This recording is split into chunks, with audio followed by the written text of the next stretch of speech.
go out until I tweet it here. Hold on. Give me 2 seconds.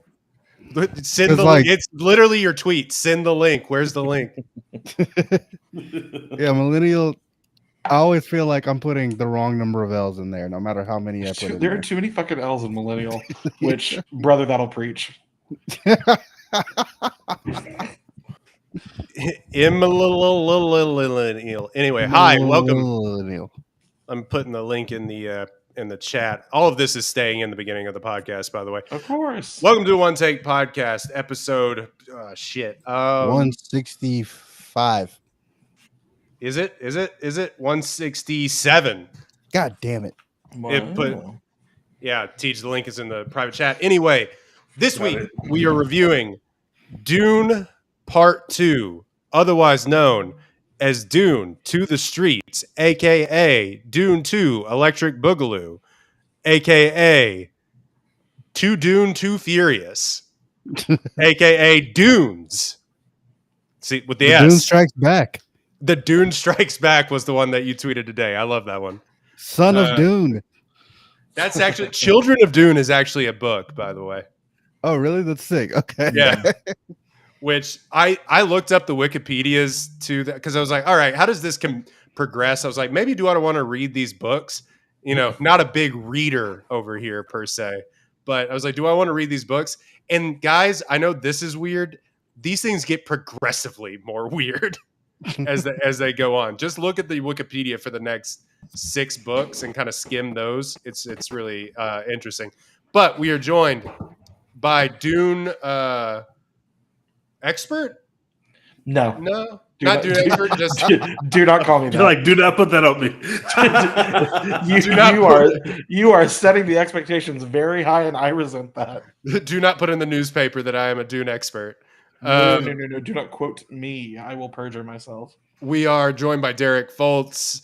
Derek has been all over, though, the Dune 1 is good train. So we appreciate you coming on. I am the fucking conductor of the Dune 1 is good train. I'm punching everyone's tickets as they come in. I'm like, hello, welcome. Let the spice blow through you. Yeah, well, very nice to see you. You can all sit in your ornithopter or whatever that is. Ornithopters, yes. Yeah. Dune Part 2. How do we even begin to look? We're gonna try not to spoil this. I don't know how well we're going to do it. That people of the internet, do not be mad at me, but I think that everyone on the planet saw this movie already. So, Dune Part 2. Let's get into the synopsis.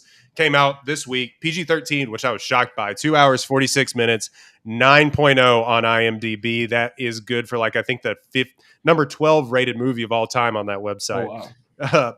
Paul Atreides reunites with Chani and the Fremen while seeking revenge against the conspirators who destroyed his family. Written and directed by Denis Villeneuve. John Space has a writing credit on this as well. It is based on the book, the first Dune book by Frank Herbert. Stars everyone in Hollywood. Okay, literally, like everyone that had a free moment between like Barbie and Oppenheimer, they're like, hey, come over to Dune 2. Anyone who wasn't in those movies is in this movie. Timothy Chalamet, Zendaya, Rebecca Ferguson, Javier Bardem, Josh Brolin, Austin Butler, Florence Pugh, Dave Bautista, Christopher Walken, which it's shocking to see him in this movie, by the way. Jarring. Both times I saw this. Yeah, Leah Seydoux, Stellan Skarsgård, Charlotte Rampling, and then do we want to spoil who pops up as a cameo? She spoiled it herself, basically. Like, she's been showing up at the premieres and stuff. So I mean, yeah, fucking Anya Taylor-Joy coming out of nowhere. Yeah, definitely showed up out of nowhere. Took me by surprise, honestly, because I knew she was at the premieres and stuff, and then I was like, "That's weird." But then she showed up in the movie, and I was like, "That's such a weird thing for her to be doing here." Yeah, it's like anyone who I think Denis Villeneuve rather has like made a bunch of promises to a bunch of people, like, please God, show up in this movie. You'll have a great part somewhere down the line. And he doesn't even know if he's going to get the next movie. And he's just like, no, but I promise you'll be great. Just show up for 3 seconds in Jordan or wherever we film this. It's all a big Ponzi scheme, is what you're saying. She was the Zendaya of this film. She played her I literally was Zendaya. thinking the She same showed up thing. on set. She was there for about 3.5 hours, left set. Like, all right, I'm good. I've done everything I need to do. I'll see you guys for Dune 3. So that's basically what she did. This had $190 million budget. The last one that came out, I mean, we all remember this because, you know, we were there, but the last one came out day and date release. And I had sort of memory hold that a little bit because I was in the theater. I was in there breathing on people, you know? Same. And it still made day and date release like nearly $500 million for a, you know, NyQuil, the movie. And then, and look, I got on Twitter and said that I actually appreciate Dune 1 now, but it like honk shoe, me, you know what I mean? But it made a good bit of money. This one, does anybody want to play the box office game, or do y'all know? Have y'all seen? I saw it already. I think I've seen a number. Oh, yeah. I think I sent y'all. Never mind. Do you want to guess the gross worldwide already? Ooh. 2 billion. Yes. I'm gonna go 270. No. I'm gonna go 210. This is not including today. I think it was through Saturday. It made 81.5 million in the U.S. and Canada. Worldwide, it's made 178. So it's probably going to make its money back by the time the weekend is over. Oh, I didn't realize. I saw the number I saw was worldwide. I thought that was U.S. I thought they were going gangbusters. Jesus. No, it's doing great here. It's still like it's a popular book. We're dealing with some niche content here, though, to be completely honest with you. So that kind of mimics what Oppenheimer did in the theater. I think it was just below what Oppenheimer opened at, or maybe right on it, what Oppenheimer opened at. Interesting, because this is a PG-13 like epic sci-fi film, and Oppenheimer was a rated R character study. And also, this is a sequel. Yeah. So you would think that, I think it's going to do gangbusters and make way more money than the original Dune did, but not that matters. We're here to talk about the content of the movie. Maybe they should have paired this movie with Madam Web, like Oppenheimer was paired with Barbie, and just had like a Dune Web kind of situation, and everybody could have Madam Dune. Madoon Web. Madoon Web. Madoon Web. Oh my God. Maudib Web. Maudib Web. Oh my God. Lisana Madame Web. I don't know. Sydney Sweeney could pop up in here, you know? I would never. Hey, Sydney Sweeney, let's get her in I support you in whatever endeavors that you are in. God bless you. So this is going to be one of the best reviewed movies of the year, regardless. Like, we could kind of like wrap that up. 94% critic score, 95% audience score. Visually thrilling and narratively epic, Dune Part 2 continues Denis Villeneuve's adaptation of the beloved sci-fi series in spectacular form. So this is going to win all the below the line awards at the Oscars next year. Again. Sorry to whatever else is coming out. Again, yeah. Yeah, just sorry to whatever else is coming out. I don't even know like what is going to challenge it. Like what's on the slate, I was really because it kind of is like Kevin Costner is taking a lot of umbrage with what you're saying right now. Yeah. I was looking forward to that John Krasinski movie. If that's really going to do it for me, you know, that's gonna be crushing to watch them lose best costume design. Look, If and Ghostbusters look like the most 65% movies of all time. Wait, when is Furiosa coming out? Oh yeah, don't do that. Do not do that. No, Furiosa is going to challenge nowhere it. near the 65. Okay, but like, why do we have to pit two No, I'm strong saying women against it's. each other? I'm saying this might Furiosa might challenge it for the Oscars. That's fair. All the below the line. I think it comes out in next year, though. Or in June. It comes out this year?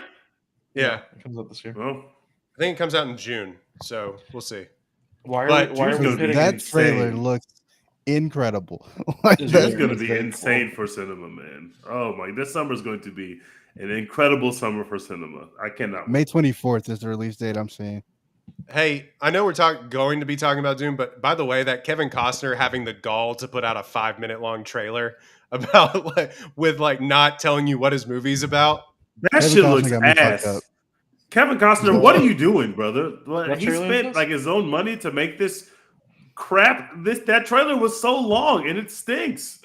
I will not be participating in the Kevin Costner endeavor. Thank you. It was 3-hour-long westerns. Horizon, an American Saga, and it's like he's releasing it in part 2 parts. And part 2. But it looks like he put out the trailer that says I don't have to participate in class this day. Sorry. All that stuff you love about Yellowstone, for me. He gutted out all of the good stuff from Yellowstone and made his own you can't even literally you don't know. You watch a 5-minute trailer and you have no idea what the film is about. It's just shots and people being very emotional about God knows what. You have no idea. And you also don't know if it's a trailer for the first movie or the second movie. So it's both. Yeah, or both. Is it a trailer for both movies? I think it is. I think it has stuff from both because it shows you at the end the dates for both movies, which is weird because we don't need a trailer for 2 movies. You need to convince us to see one movie first, brother. One. Now, I'm not saying you should lie to us like they did with Dune, but definitely don't put both dates in the first trailer. That is also not the way to go. Bad job. Shout out to Denis Villeneuve not lying to us to start a movie this time. Thank God. Yeah. Anyway, Dune Part 1 defender and aficionado, Derek, give your Dune Part 2 review. Okay. First of all, thank you so much for having me on because I said this on Twitter. I actually got back on Twitter to say this. I am owed several apologies from this podcast. Why? Oh, here we go. You 3 dogged on me for liking Dune 1 so much, publicly and privately. I know. I've seen the screenshots. And so now that we're all back on the train, I'm vindicated because this movie fucking rules. A+. It is so good. I've seen it twice now, and I cannot wait to see it 3 or 4 more times. It takes everything that I liked about the first one and just amps it up to 100. All of the weird mysticism of the first movie with the stuff with the Bene Gesserit and all of the prophecies and stuff like that. Love that shit. It gives us Austin Butler in one of the coolest roles I've ever seen for him. And probably the coolest role he'll ever have. Maybe. I don't know. It's Elvis 2 might be good. But he's coming in. He's going to be in Heat 2, brother. And then Timothée Chalamet acting his ass off. Just this the score, the cinematography, the shots, just everything about it. I don't want to talk about it too much because I'm just going to literally just be jerking this thing off for about 2.5 hours. But it's so good. It is now top 5 favorite movies ever. Wow. Off the rip. I respect it. Tej, you're frozen. Well, I was going to message you, but he's back. Dex, he dropped. Okay, Dex, what is your ravings and reviews? Because you said 10 out of 10, 5 stars, no notes, 2 thumbs way up in the text message. Yeah, 5 stars, 10 out of 10, A+, all that shit. This movie was spectacular, and I wouldn't call myself a Dune 1 hater, but I'm a Dune 1 truther, and that movie was good but not great. I felt like there was a lot that they just kind of set up and then just didn't really make you care about any of it. And then this is the part where they make you care. They make everything that's in Dune Part 1 feel like it was relevant. Thank God this movie justified the existence of Dune Part 1 because they made Timothy Chalamet and everyone else on screen just look like the biggest badasses ever, and everything feels like super high stakes, where there felt like there were no stakes in the original movie, even though people were dying. Well, yeah, they just turned up everything that I thought had potential in Dune Part 1 and just made it 10 times better. Them turning Timothy Chalamet's character, Paul, stupid name still, from, shy teenage boy who just wants to go play with his friend Jason Momoa on the new space planet into Jesus Christ and also Jon Snow and also Batman. Like, that's just awesome. Like, that rules. That works so well for me. Austin Butler was dope. Like, he's a weird little freak in this movie, but not in an annoying way, not in like a Barry Keoghan way. Like, ooh, look at me and my little accent. I'm naked. Like, no, he's just a little weirdo. He's still intimidating. Zendaya got a lot of time to shine in this movie after just being a whisper of an idea in the first movie. And that all worked for me. This is an A+, man. Like, there's like literally just one scene that I was like, I don't like this. This is kind of whack. Everything else, I was like, I love this. This is amazing. A+. Tej is still like buffering or something for some reason. Like, I'm not seeing his. We'll get to him in a minute. I'll just go ahead and. Before you start, funny thing. I actually found out, I think today, that Barry Keoghan was in talks to be Feyd-Rautha in this movie. Like, he was like one of the finalists for that part, and then of course he was dropping out for some reason. And I'm like, thank God, because everyone's like, we need a weird little freak in this movie. Let's call Barry Keoghan, and like, that's cool, but his little impish ass walks up. We just need a weird little guy, just a weird little. Call up Hollywood's best weird little guys. Yeah. The first thing I wanted to say is I'm firmly on the Austin Butler train now. I told y'all off pod. I get it. I'm starting to get what everybody is seeing. Now, is he still maybe doing the Elvis voice like occasionally and still doing it in real life? Who's to say? Me. But I get it. Like, he comes off to me. There's Tej. He comes off to me like, honestly, and people may take this as sacrilege, he comes off to me as like a young Brad Pitt. Just the confidence that he has. He's also like, by the way, like they really make him fuck him up, like do him a disservice to how good he looks in real life. But like, he has that type of confidence, and it's really interesting to see. He's now like 32. We don't kind of realize that because he could be like 19. He could be like 45. We have no idea how old he is. But it's interesting to see him continue to like take bold choices after being like on Zoe 101 or whatever. But I find him to be really interesting. Chalamet, I'm up and down on in this movie again. And I have found out that I think, and this is weird to say about Austin Butler and not like say about Chalamet and not Austin Butler.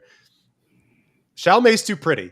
I think that I found what my problem is with Chalamet. The Chalamet's too pretty.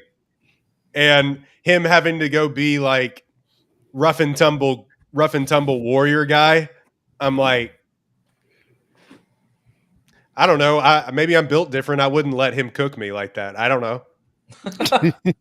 I will say, yeah, him cooking Austin Butler in a fight just doesn't feel like a thing that would ever happen. Like, you just right. No, it just doesn't feel accurate. But whatever. Denis Villeneuve is not a singular talent because a lot of what he can do, Nolan also does. They're working in the same space, but he is like, as far as executing a vision of a whole world and fleshing that out, I don't know if anybody really does it better than him. He kind of doesn't leave any stones unturned. In fact, changing the script to where it actually makes this movie, or changing the book to script where it makes this movie actually like more cinematic too.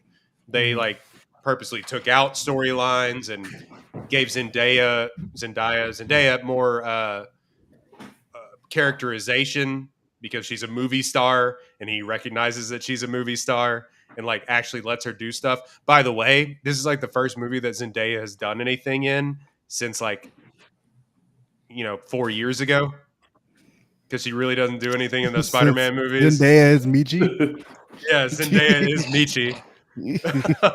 No, what was the movie where she just argued with John David Washington for Malcolm and Marie? Malcolm and Marie. Malcolm and Marie. Yeah, that's right. Yeah, so it's the first movie that she's had anything to do since then. By the way, cannot wait for Threesome Tennis, the sex movie. Challengers is coming, and I will be there. Ah, yes, Zendaya and her no matter magic what. wings. Sex movie is a better title for sure. Yeah, I will be there. And then so I'm rambling, but I think that Villeneuve, the way that he executes is just some of the stuff that he did I've just never seen before. Not to spoil but on the Harkonnen planet, when it like the color grade just went away in the middle of the shot when they were walking from inside to outside and they all turned black and white. Unbelievable. Just chef's kiss. And I'd never seen that before. I did say that somebody said on Twitter, which was really funny. They told my coworker about this scene, the black and white scene in Dune Part 2, and he said, "Oh, like Thor: Love and Thunder." Oh, yeah, that person knows cinema and knows ball. I'm glad that he said that. And you know what? He's not really wrong. But no, he's not wrong at all. It was great when that happened in Thor: Love and Thunder. It was great. Yeah, that scene rules. The ends justify the means, because as a companion piece to Dune Part 1, this really plays. Like it really feels like the second half of a book or the second half of a play after an intermission. Like it feels like that. Now, granted, all the fun stuff is in this movie, but yeah,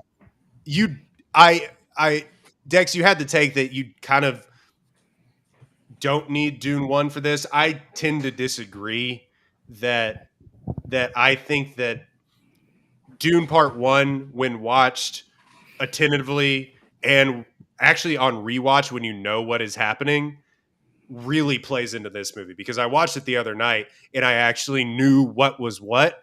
And that leading into this, when I sat down in the theater, I was like, there was like revelations happening that I had like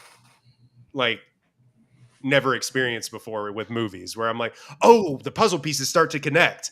That being said, Dune 1 can be ambient. Like it just is what it is. Like I now enjoy the backstabbing and the buildup of the world, and I'm glad that we have that. I don't know if I will ever reach for that movie when Dune Part 2 is now here. Facts. So, and like to explain my take a little bit on not needing Dune Part 1, I feel like with them like talking you through like some of the betrayal in this movie, you could have easily just had like all the cool parts of Dune Part 1 be flashbacks in this movie and just rock out from there. Like you can show me the fall of House Atreides in a flashback and we can keep it moving. Like, you know what I'm saying? I mean, there's part of me where I do agree, where it's like, you probably could have made this like really like an hour longer, like 3:30, and like put front loaded with one movie. Yeah, you probably could have done it. I'm kind of glad now that he didn't, and he used all that world building. That being said, it's like, yeah, Tej, you're right in this. Honk shoe, me. Like I'm out. Like, but anyway. Tej, now that you have Wi-Fi connection, what was your review? All right, so I've been branded online, whether rightfully or not so rightfully, as kind of a Dune hate account. So you have gone out of your way to be like, Dune 1 sucks. And I haven't said anything publicly about Dune 2 since I've seen it for this reason. I want to save it for this moment. Oh, by the way, I'll give this an A plus. I there's some parts that I think I would detract from it, and we'll get into that in spoilers, but go ahead. All three y'all gave it an A plus. Okay. Yeah. All right. So let me just go back. So if you go back and listen to our Dune 1 episode, I think I'm right in characterizing it by saying we all kind of agreed that, one, there was cool stuff in Dune 1. to Dune 1 is obviously a setup movie. And not just because it's called Part 1, but you could just tell by watching the movie that this is setting up for a larger movie with cooler shit in it, and it's setting up for a better movie. And even the biggest Dune fans would not disagree that when they watched Dune 1, as much as they might have loved it, they knew that Dune 2 was going to be better and cooler because of all the stuff that is not there in Dune 1. So I also rewatched Dune 1, just like Roy, and I did not expect to. I think I actually said on the pod, I will never watch this film again, and I'm only going to watch those little recap videos from New Rock Stars to get ready for this movie. But one night, I could not sleep. This is a true story. I could not sleep, and I put Dune 1 on again about a month ago, and I fell asleep within the first 15 minutes. I shit you not. That movie is the greatest sleep aid of all time. Okay? The fact that Dune 2 exists does not change my thoughts on Dune 1. In fact, when I watched Dune 1, I did not change my grade on Letterboxd. It had 3.5 stars. It still has 3.5 stars to this day after I watched it the second time. I think Dune 2 fixed a lot of my issues with Dune 1, but it does not change my issues with Dune 1 because the fact that the issues were fixed in Dune 2 point to me that Denny was very aware of the fact that I have a 3-hour trailer to make you come into the theater to watch the movie you're actually going to want to watch. And I'm not saying there's not cool stuff in Dune 1 because absolutely there is. That box scene in Dune 1 will always stand out to me. It's amazing. And the set piece in Dune 1, when they come and finally come to try to kill the dad, and that war scene is probably the coolest scene by itself in any of the two films. Yeah, I still think with that the bagpipes scene and everything. I was watching that the other night. I was like, fuck, this is rad. Like, I forgot about that. The explosions in that scene, like, take your breath away. Like, they are amazing. I think that is the highest level that either of the two films reach in terms of a set piece. And there's only really one set piece in the first movie anyway, so it helps that that set piece happens to be really cool. So I'm not saying that Dune 1 has no cool stuff in it. But Dune 1 is the most one-note movie I have ever seen. Everybody is giving the same exact performance in the 3-hour world-building epic. It is fucking sleep medicine. It is so sleepy that everybody is giving the same performance. Dune 2 is so much different. The performance that Zendaya is giving is so much different than what Chalamet is doing. It's so much different than what Antoine Chigurh is doing. It's crazy that a guy could be funny when he literally played the scariest villain that I've ever seen in No Country for Old Men. It's crazy that he's cracking jokes and being hilarious, and the whole theater's laughing at him being basically a zealot. It's that stuff really helps in a long movie. Having those small note changes really helps. Having Austin Butler show up at minute 90 of this movie and completely taking the movie over for 30 minutes and just being the scariest, coolest fucking person ever. You don't even see Chalamet for those 20 minutes, bros. Chalamet is not on screen for those 20 minutes. We are in Austin Butler world. That stuff really helps break up the movie, which is a long movie. I absolutely love Dune 2. I am not as high on it as y'all. I'm not going to say it's the 12th best movie of all time. No. I didn't walk out thinking, holy shit, this is a new hope. I didn't walk out thinking those kind of things, but I really enjoyed it. This might be one of my favorite Hans Zimmer scores of all time. It's so good. The moments where Chalamet is having hero moments and he goes up on that rock and the score starts to ramp up, you have to be insane to not feel anything. I don't care what you feel about Chalamet. I don't care what you feel about Dune 1. To not feel anything in those moments would leave you are not human. This is a fucking movie star vehicle movie. I don't think that about Dune 1. In Dune 2, there are 4 or 5 people that are getting movie star treatment on real blockbuster shit. Chalamet, who I've been very, very, very critical of, I think is phenomenal. I think this is easily the best thing I've ever seen him in. I'm even talking about Dune 1. I think his performance is so fucking good. The way he's got to thread the needle between I'm in love with this woman doesn't believe that I am this Jesus Christ character, and also neither do I, but I have to turn heel and I have to lean into that shit to turn into that character. I think the subtleties in his performance are phenomenal. I think Zendaya is giving the best performance in the entire film. Her facial expressions, her face is covered for half the movie. She's got a thing on top. She's got a thing on her nose. You can't really see her mouth. And her facial expressions are still perfect for telling you exactly how she feels about any particular thing going on in any particular scene. You got people riding worms in this movie that looks cool as shit. You've got tech in this movie. You got fucking magnet bombs, which is cool as hell. You've got fucking stormtroopers that are using anti-gravity and just floating up on top of rocks. There are 9 or 10 or 30 shots in this movie that will blow your fucking socks off. Denis is him. I am blown away by Dune 2. I have nits. I do not think it is a perfect film by any means, but you are insane to not feel anything. So I will give it an A-, and I will say that I agree with Dex and Royden partway. I don't think you need Dune, a 3-hour Dune 1 cut to build this world, but I think an hour and a half Dune 1 cut or tacking an hour onto Dune 2 is better overall. But I will say that I do not regret watching Dune 1 both times I did after watching Dune 2. It was incredibly worth it. This film fucking goes. I can't wait to see it again, but I do have nits, which we'll get to, but I gave it an A-, and I know that when I watch it a second time, it could easily go to an A. I don't know if it'll ever be an A+, but I was extremely impressed by it. I didn't even give respect to Rebecca Ferguson, who I think is phenomenal. I think she's doing I think she's doing the best performance in this movie, low-key. I heard a lot of people say that. I could not stop looking at Zendaya. I can't get the best performance in this movie, but Rebecca Ferguson was going off. Like talking, she was going crazy. Like pretending to talk to a baby is like something very hard to make look cool, and she did it. Like, you know what I'm saying? Yeah. Talking to your own pregnant belly would most people would look insane doing that, and she made it work. Before we get into, I also love Batista's performance. Batista, tough go for that character, but biggest L of the movie. I think the performance is so good. I just could not. It was what scared me most going into Dune 2 was I thought that we were going to get the same. To me, Dune 1 is so one note. There's all these cool people giving cool performances, but everybody feels the exact level of intensity. And Brolin's performance in Dune 1 is so weird to me tonally. It just doesn't translate. He's like up. He's like perfectly fine in this movie. Him and Momoa are like he's at like 37 in the first movie. He's just like, "You brutal. You've never seen him." I'm like, bro, you have to calm down. Like, meanwhile, Chalamet is like, I want to learn the Fremen language, and I can't be the Duke of Arrakis. And you're like, dude, are you on like Zoloft? Like, what's happening? Yeah, anyway.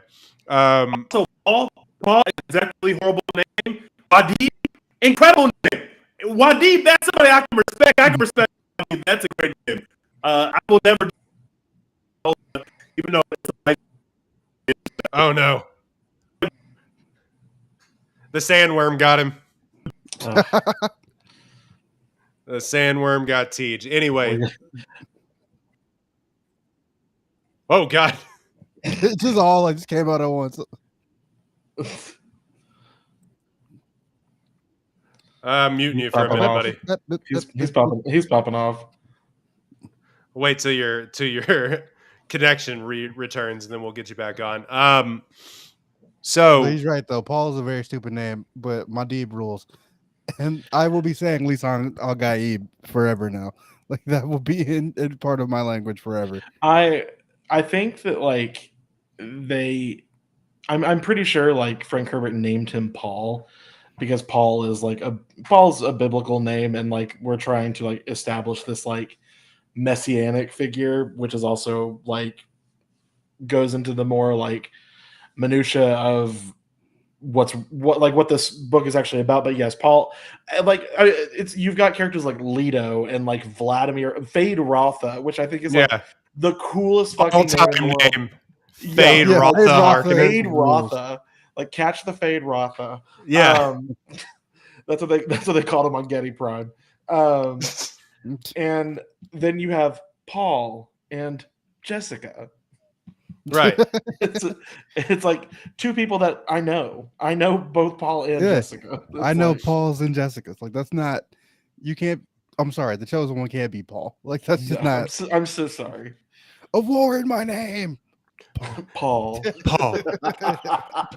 For Paul. Oh man. Oh man. Tej, the sandworm still have you. No, so Do you want to get a real quick? I do love what Villeneuve did with this movie. As far as like, you don't really know like how much time is spent.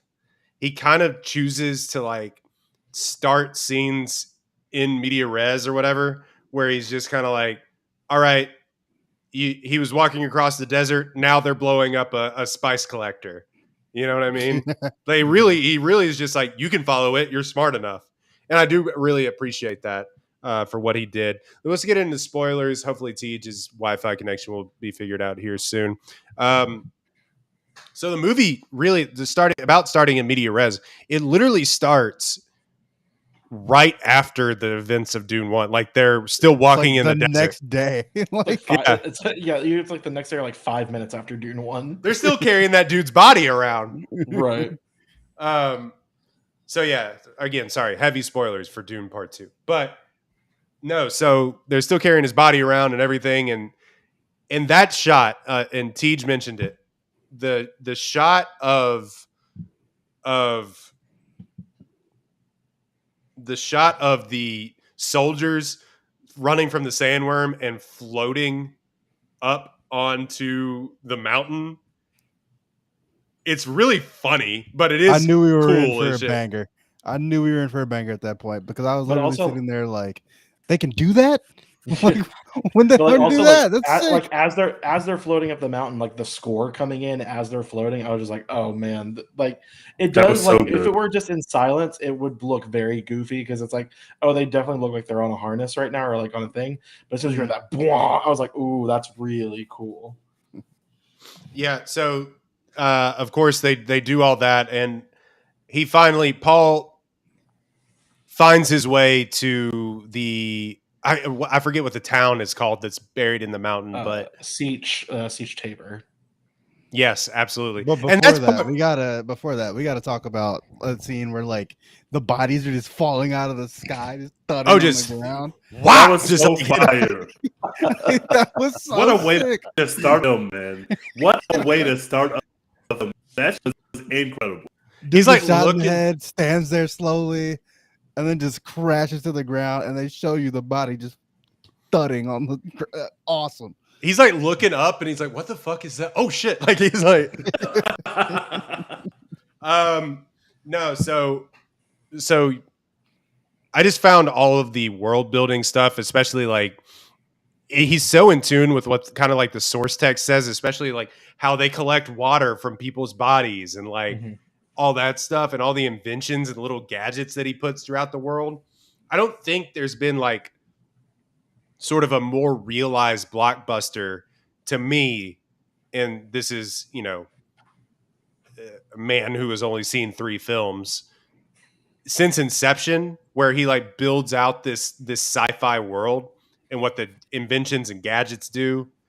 And of course, like you can see some of this stuff, like he's realizing some of this stuff with like Arrival and other things and using sort of his other films as test runs. But just the way that like all of it looks and all of the set design of all the ships and everything, it's truly unbelievable. Yeah, there's so much little random cool shit in this movie. And like rewatching Dune Part 1, I was like, oh, there's a lot of cool shit in this movie too that I just didn't really think about or remember. Like the little holographic shield thing that's like blue when they're getting hit, and then it's like red when they're like getting stabbed or whatever. I'm like, that's awesome, man. Like, there's not a lot of those in this movie. There were so many, I guess, because they're having wars between like the Harkonnens and the Atreides, so they're all like wealthy versus you have all these Fremen that are popping up from underground, so they don't have those kind of shields on. Yeah, they don't have those. But seeing the Fremen just like pop, literally rise from the sand, that happens a couple times in the movie, and it is the coolest thing you've ever seen every fucking time. It's insane to see that. I enjoyed that so much, man. I enjoyed that so much. There's a couple times when I knew we were in for a banger. First of all, yeah, the shot of when they're floating, like just levitating. But 2, the fight with the ornithopter and the machine gun when they're trying to blow up the spice harvester for the first time. Oh yeah, I was like, Yeah, this is it. I think we got one here, folks. I was like, that this moment when Zendaya's like running to Chalamet and then the helicopter like crashes behind her. Literally just turned to the guy next to me in the theater and went, "Hell yeah, brother!" Like, this is a real action movie right here, folks. But I will say my number one scene of this movie, besides like the final battle scene, which is just stunning to look at, but when Paul, this sounds sexual, but when Paul learns to ride the sandworm, it Man. unreal. The score heats up, and this thing is beating him to death, and he's like in a sandstorm, and then he stands up, and everybody is like, "He's God," and you're like, "Yes, he's him." As written. Yeah, that scene is staggering. Like, it's incredible how they make the sandworm feel like the biggest thing to ever exist. And like, obviously, they make him feel like literally like Jesus because he's riding the largest animal to ever exist. Like, it's awesome. It's so good. So crazy that like between the two movies, I usually do one, and again, whether you like it or hate it or somewhere in between, like I am. It's not like you walk out, you're like, that's a fucking blockbuster. When you leave this movie, even if you don't like it, which you'd be crazy not to like it, this is a fucking blockbuster in the truest sense of the word. There are big action sequences. You're going to see shit you've never seen before. You're going to see explosions. You're going to see movie stars, and you're going to see star-making moments. And this checks every box of what there is. When he's riding that worm, it was like my theater was in a trance. It was the most quiet I've ever heard a movie theater. Everybody was in trance. Like you never see before. And the way that it ended, the way that they devised to take a great deal, to great care to make this look good, it's just incredible. It's phenomenal. It kind of reminded me, like the theater experience of it reminded me of like in Dead Reckoning when Tom Cruise drives a motorcycle off the cliff. And everyone in my theater was just kind of like, it's happening. Oh, he's doing the thing. He's doing the thing. Like, we're all just kind of quietly stunned, like, holy shit, this is it. This is it.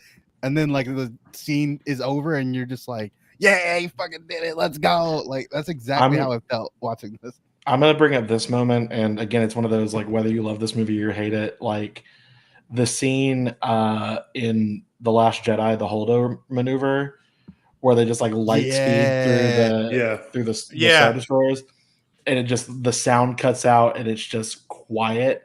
Like I remember being in the theater for that the first time. You could hear a fucking pin drop. It took my breath away when I watched that in the theater. I watched it with my dad and my brother, and I was like, what the hell? Like, it was like, and I saw my dad, like, who's a huge Star Wars fan, was like, that was sick. Like, he was like, that was awesome. But like it felt the same way. So I went. They were re-showing Dune in IMAX before 2 came out, and they showed a scene from Dune 2 at the end of the movie, and the scene it was him. God damn it! Lights out. We're on Getty Prime now. My dog said, "You don't need to be well led." No. It was the scene of him riding the worm, and it was like, I wish I could have seen that scene in the theater for the first time. Like, that was the first time I was seeing that scene. But like watching that, like, and that was the only thing of Dune 2 that I had seen. I was like, oh, we're in for a treat, ladies and gentlemen. Well, and you know what? And I will say this about Villeneuve and I mean, not to say that Nolan hasn't like used green screen and stuff. Like half of Inception, or whatever, it feels like green screen, but like they do, like in Interstellar, your mileage may vary on that movie. The Water Planet, they filmed that like on location, and not to say that they recreated a tsunami, but I'm saying like recreated with these water planet. Yeah. He flew to a water planet. Yeah, exactly. Well, with these movies, what I'm trying to say is like, and not to say that Marvel stuff is bad. Like, I'm not going to be that guy on here, but sometimes you can tell that they're, and Star Wars too now, they're not in a real place. And here, granted, this place that they're at is supposed to be similar to like what we have places we have on Earth that we recognize, but they're fucking in the desert, you know?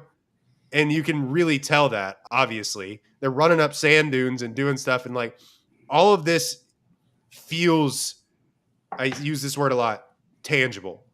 Mm-hmm. And I think that goes a long way for this movie. I think one of the best things that he did for that scene in particular was he actually, like for the close-up shots of Paul on the worm, like built that part of the worm for him to stand on. Yeah. So that was a practical effect, and it was like if it were CGI, like yeah, it would have been fine. But like, I guess actually like making it look real and like just adding like it added to it. It added to like the grandiosity of it all. Yeah, it looked like a puppet from like the 80s, kind of. Yeah, yeah. Like a literal Star Wars movie. But yeah, very Henson. I did want to mention this just about the movie overall. And this is kind of part of the book and what he wanted to write about. Obviously, the book is many themes that it tries to tackle, all of which are sort of still relevant today, you know, about trusting political figures and like North versus South and things like that. Mm-hmm. And also, you know, religious zealots and things of that sort. I did want to run by, and not to be this guy on the podcast, but to do it, the white saviorness of it all. Mm-hmm. I found that to be very interesting in 2024. Not to say that it was bad or what have you, and it's in the movie for a reason, and that's what the book is about. But like, I did find it very interesting that like that we're willing to still do this type of story. Well, so. Not to be that guy, yeah. Not to be the one with like, well, actually, but like Frank Herbert wrote this book as a critique of the white savior narrative. Okay, like because the ending really does it, and what I know about Dune Messiah is that it really turns on its head because of that. It's like it's hard for me to like see people that like walk out of this movie and are like, oh yeah, Paul's still a good person. Like he is like the quintessential like satire of the white savior narrative. Like he uses religious fanaticism and literally privilege to like take over a people group and cause them to like fight a holy war in his name, and like brainwashes them. And like whether I feel him on that though. But it's like who among us hasn't done that? Like you know my daddy. I gotta get it back. I can, dog. Well, I will say it may have, and maybe I just got lost in it in like the spectacle of the battle and the fight with Fade Routh at the very end. Like, yes, he does sort of, after he drinks the water of life, wild how they extract that, by the way, that whole scene. But I don't know, maybe he goes in and he speaks to millions of people and he challenges all of them, and he's really like grandiose and about it, and his character kind your of mother's shifts. Warned you of my coming. Yeah. Fear the moment. I was like, that's a bar. Yeah, that sort of thing. Like you kind of see a character shift. I maybe I just didn't quite recognize like how much vengeance that he actually wanted after that point. Like, because you always knew that he was going to try and kill Harkonnen. Mm-hmm. So, and maybe it just wasn't communicated to me properly that this did start a holy war. Like it starts in the Wikipedia summary. It literally starts at jihad, is what it says in the Wikipedia summary of the book. Maybe I didn't quite recognize that. I don't know. Maybe I'm an idiot. Yeah, they do make him feel like he's still the good guy at the end of this movie, because they're like the great houses like don't accept your ascendancy or whatever. So it's like, well, I mean, they're the ops now. Like, when he says when they ask him like, what do you want to do? And he just says, lead them to paradise. I said, again, that's a bar. Like, yeah, like that's sick. Going backwards though, like my favorite thing about this movie is just how many he's him moments there are, and like it's not just Timothée Chalamet. Like that scene where Austin Butler like walks out into the stadium and like it's just that like black and white shot of his face and the music hits and it's like he's walking out into like the biggest stadium you've ever seen in your life. I'm like, yeah, he's him. Like this is a perfect villain. Perfect way to set up a villain. Like it puts like Spanish soccer stadiums to like shame. Yeah, Denis Villeneuve is like, this is the biggest star on the planet. Like, this is Leo Messi. This is like, like the most popular person you've ever seen. He's young. He's him. Everyone loves him. He's about to kick some ass. The one guy not being drugged, I was like, that's good work. Like, I appreciate that. Like, watching him just kill 3 drug guys would have been whack. Well, watching him kill 2 drug guys and then a regular dude who's kind of buff. Someone that actually puts up a fight. You're like, yeah. Like, I'm right along with the fucking plebeians in the crowd. Like, he's him. Let's go. I do find it interesting, and TG talked about like star-making performances and things like that. They're all like sort of the new generation of movie stars in their own right. Austin Butler nominated for Oscars. So is Chalamet and Florence Pugh. Zendaya is like world famous fashion icon. What have you? Emmy winner. Yeah. And Javier Bardem, Oscar winner. All of these like titans or former titans of Hollywood, I think, but especially like awards.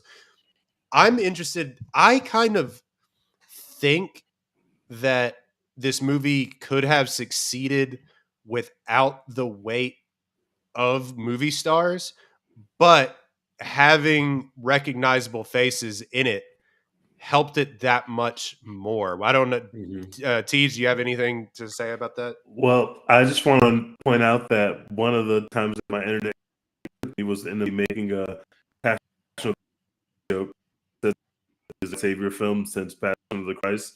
I just let me down. I'm not gonna lie to you. I just put on Letterboxd that this is the best white Jesus since Jim Caviezel.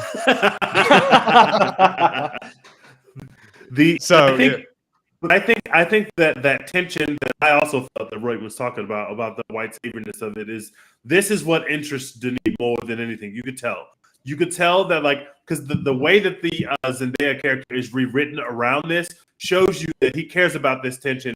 And y'all right that he's getting the hero treatment in this film, although that's not where he's going to end up. And it's very clear that's not where he's going to end up because what he's doing without the great score in the background would look bad. Like there's all these people of and he is aware of the fact that things started been a Jesuit putting these things into this community pretty clearly. And so he's totally believe what he's supposed to believe. So he's aware of the narrative and where it comes from, but he still feels like he has to play into it.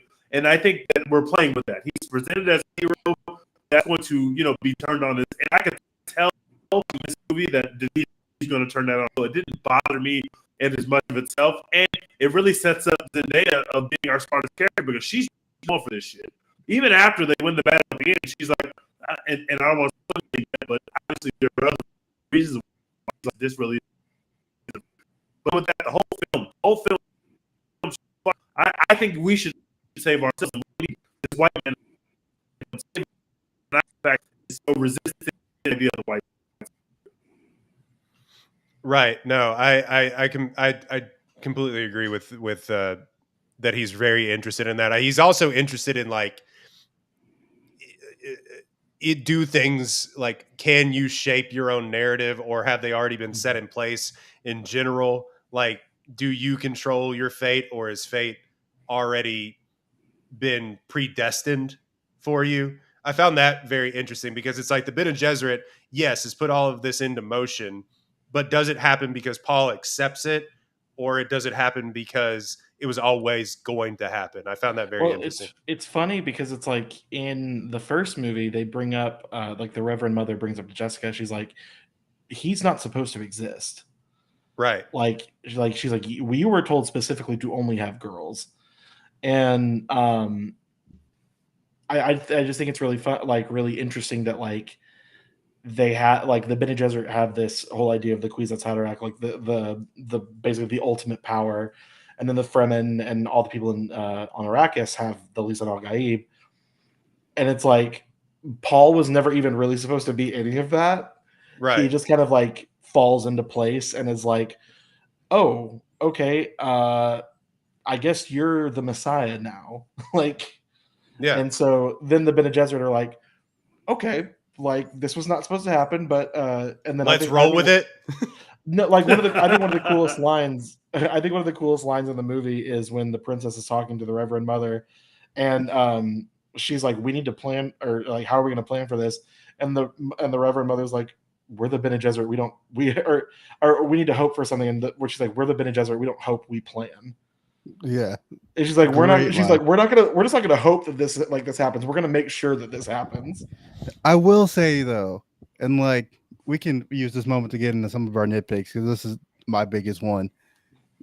Like that scene happening, the "we don't hope we plan" thing, and like all of the Reverend Mother stuff that she's doing for the Bene Gesserit doesn't make sense to me that she was specifically like, don't kill Paul Atreides, and then she was also like kind of ass out that he was alive and became like the Lisan al Gaib. It's like you planned so well. It's like why didn't you plan better for this? You know?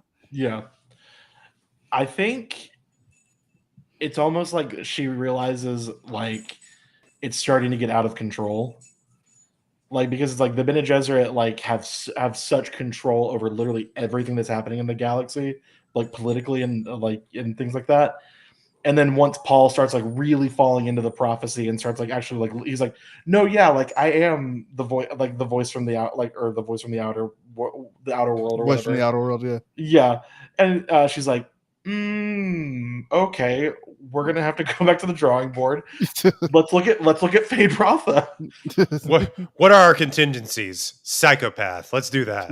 We have the bald uncle fucker, and then it's like they have Victor Wembanyama. We need to get Chet Holmgren. Like, yeah.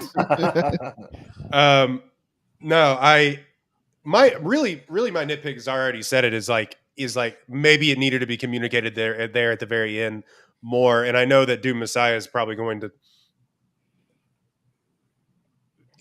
build on this. Is that Paul ends up is going to like it's not going to work out for him, you know. And this all sort of works out for him. And maybe I felt like that maybe needed to be communicated more towards the very end. And that would probably be my one nitpick. Yeah, they could have made it a little more ominous. It feels like, oh, they're about to go to war and like he's probably going to win. Like you feel like if they start a war, he's going to win at the end of this movie. Didn't make it a woman. I felt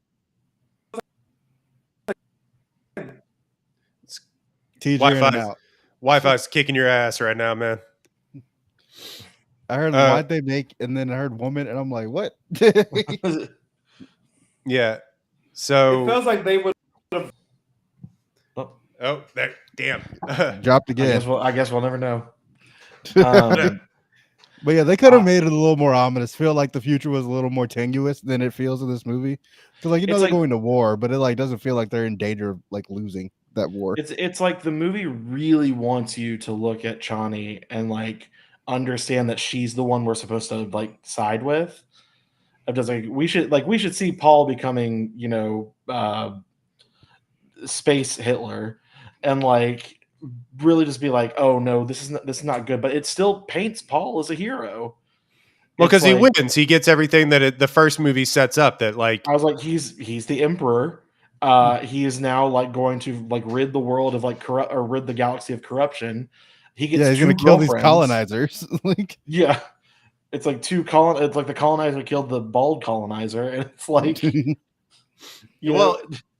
then also it's like not for nothing. I put this in the group chat. Hey man, you get to choose between Zendaya or Florence Pugh. Tough. Oof. What am I gonna do? Really feel bad for that guy, you know. Are y'all spoiling now? Yeah, we've been spoiling. Oh, fully. Okay. My biggest nitpick is that they use this big bombshell that Paul's Harkonnen to basically change around. Like, okay, now he's going to lean into this evil Harkonnen side to be able to turn and now assume the power as on El Gaib. I thought that was flimsy. I don't know enough about the background of the lore to understand why him being a Harkonnen is that big of a deal, other than the fact that his mom didn't know where Dune is. But okay.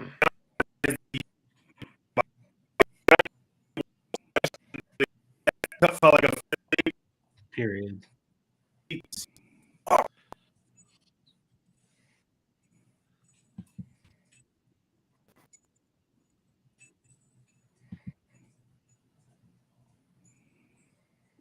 Jesus so Christ. tough.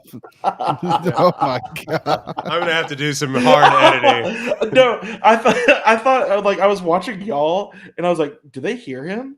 No, like it's like I was like, this is like this is like those like hyper pop songs we hear on TikTok where you're just like, okay, I don't know what the fuck they're saying, but I'm vibing. I'm like, but okay, he's speaking the Fremen language. Yeah, but yeah, he's using the voice. But yeah, he is right though. It did feel a little flimsy. The Harkonnen reveal. It just kind of came out of nowhere and like didn't really feel earned. I don't want to like. Very they made the Harkonnens feel like the worst people in the world, but like the family connection just didn't really make a whole lot of sense in the context of this movie. I'm sure it makes more sense in the book and they like flesh it out more, but yeah, in the movie just kind of came out of left field and they were like, even in the book though, like even in the book though, it still isn't very like it comes out of left field, but it's like it all kind of again boils down to like Bene Gesserit fuckery. But like I think that's my biggest nitpick too, is like there's like a part of me that almost feels like Paul's heel turn is unearned. Because it's like he like after he finds out, like after he drinks the water of life and then like finds out that he's part Harkonnen, he leans into I am now space Jesus. Like right. Like and gives us one of the greatest scenes in a sci-fi movie ever, where he's literally just like calling everyone out of their name, like but like fully calling a room of millions of people pussies. He's like he's like all of y'all are bitch made. None of you will stand up to me. You're praying to your bitch ass grandma right now. Her dumbass got hit with a rock at 12 years old. And what am I doing? What am I doing at 15? Saving the goddamn planet. Fuck out of here, bitch. Bet you won't fight me over it. Yeah. Try it, pussy. I do love the hand of God's got my path, bitch. I do love how Javier Bardem's character goes from like not trusting anyone in the first movie to then being like, kill me so you can take my spot on this like council. Please God, kill me right now. I cannot remember what Paul does to elicit this response out of Javier Bardem, but there's just one part of the movie where Paul does something, prophecy-ish, and just Javier Bardem just goes, Lisa Logaib! Yeah. And it's just like That's gets everyone else to start doing it, and it's so fucking funny. Lisa Logaib! Every Javier Bardem line in this movie was hilarious to me. Like when he's like, the Madib is too humble to say he's the Madib. So that means he is. Just like it's written. It's like, just as it's written, just as it's written. Oh, yeah, awesome. They played that really well. And like having Zendaya's character be like the atheist basically, who's like, no, that shit is real. That's dumb. Like playing off of Javier Bardem being like the most zealous believer, like that really worked for me. That was a really smart decision. It's like we have Zendaya, the philosophy major, and Javier Bardem, the divinity major. Like, what did we pastoral ministries major? What did we think of the knife fight at the very end? One, I do find it crazy that we have all these laser guns and everything, and we're still fighting with swords and shit. Knives. It's a crisp knife. It's dude. My favorite thing about that scene is when they just cut the music and it's just like thuds and grunts and fucking blades hitting the ground and shit. It's so good. And I saw it in Dolby the first night I saw it. It sounds so good because there's like there's a knife falling behind you, and then Austin Butler is like grunting on your left, and like, Timothy Chalamet is like getting kicked in the chest. You know what I'm saying? Like, it's just dope. It sounds so good. When Timothy does a barrel roll in midair, it felt so unnecessary, but it was also like, okay, talk your shit, buddy. Like, yeah, do your shit, dog. I was like, I didn't see Gurney teach you that. Was that Duncan? Was that a Mr. Idaho special? Yeah, Mr. Idaho. I will say, and Tej, you hinted to this. Our boy Batista, cooked. Rough go at it. He got fucked up. Holy shit! Went out sad. There's a scene where he literally is retreating. He literally runs away from a fight. Like, literally, no, I'm not doing this. I'm not built for this. I'm not like that. I'm going to run back onto the ship. That might have been my favorite set piece in the movie. That scene you're talking about where, like, Batista lands on whatever rock that is after, like, shooting rockets at it, and there's, like, a bunch of dust in the air, and it's dark as shit. And then you just see fucking Paul walk through, like, the Batman. Yeah, I was gonna say he did the Batman shot. Greg Fraser is like, I'm in my fucking. I know this exactly. Yeah. And then you just see the Harkonnen troops like get picked off like one by one. Somebody like disappears into the sand again, like the Batman. It's awesome. It is so fucking good. Tej, what do you think of the knife fight at the very end? I liked it. I thought it was I think last set piece, the start leading into the Austin, but they just yada it. It didn't ending we were supposed to get, not in terms of where we ended up, but like how amazing this set piece. Because all the other set pieces were so amazing, it's kind of hard to like if you're supposed to quote unquote top him riding a worm or some of the first time they fight when they're trying to blow up when they're doing the spice production thing, and like she's hiding, they have to hide underneath the parts of the machine and wait for like it's kind of hard to beat that stuff.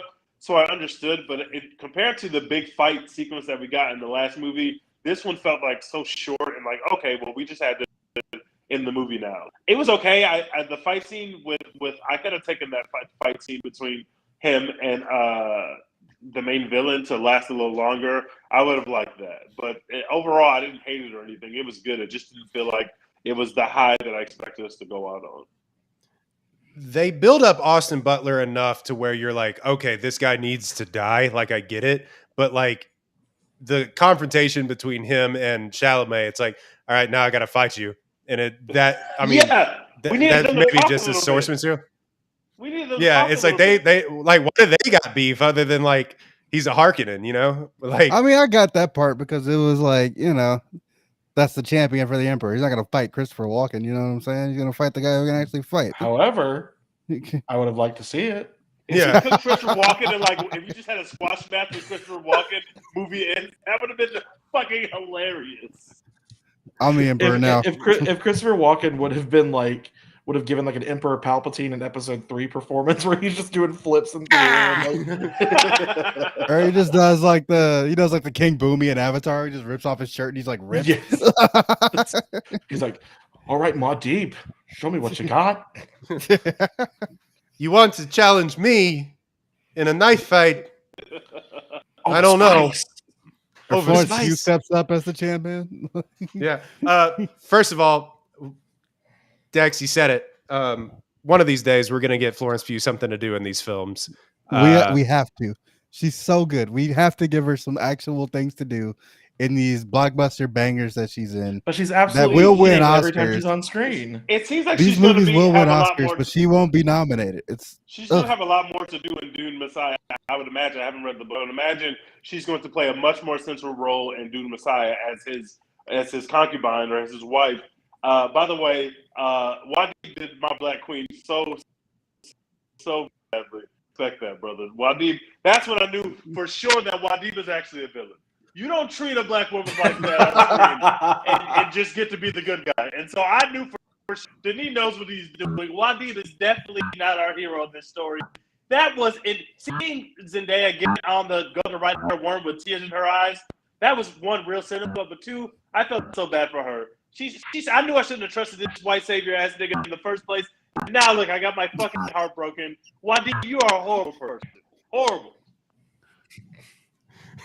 By the way, the grunts from like the space travelers were coming in over your audio there, but we did hear you, so that's funny. Yeah. You know when the movie starts off with like the guttural like. Yeah.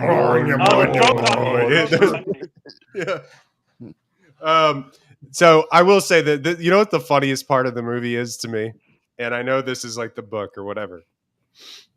When he goes, "This was called Arrakis forever, but I know the name now of what this place used to be called." And he goes, the Fremen name. It's like, oh, he said the name. He did the thing. Yeah, that is. Yeah, he goes, Dune. Like that was what really solidified it for him. Not the fact that he's literally telling him, "You are praying to your grandmother right now."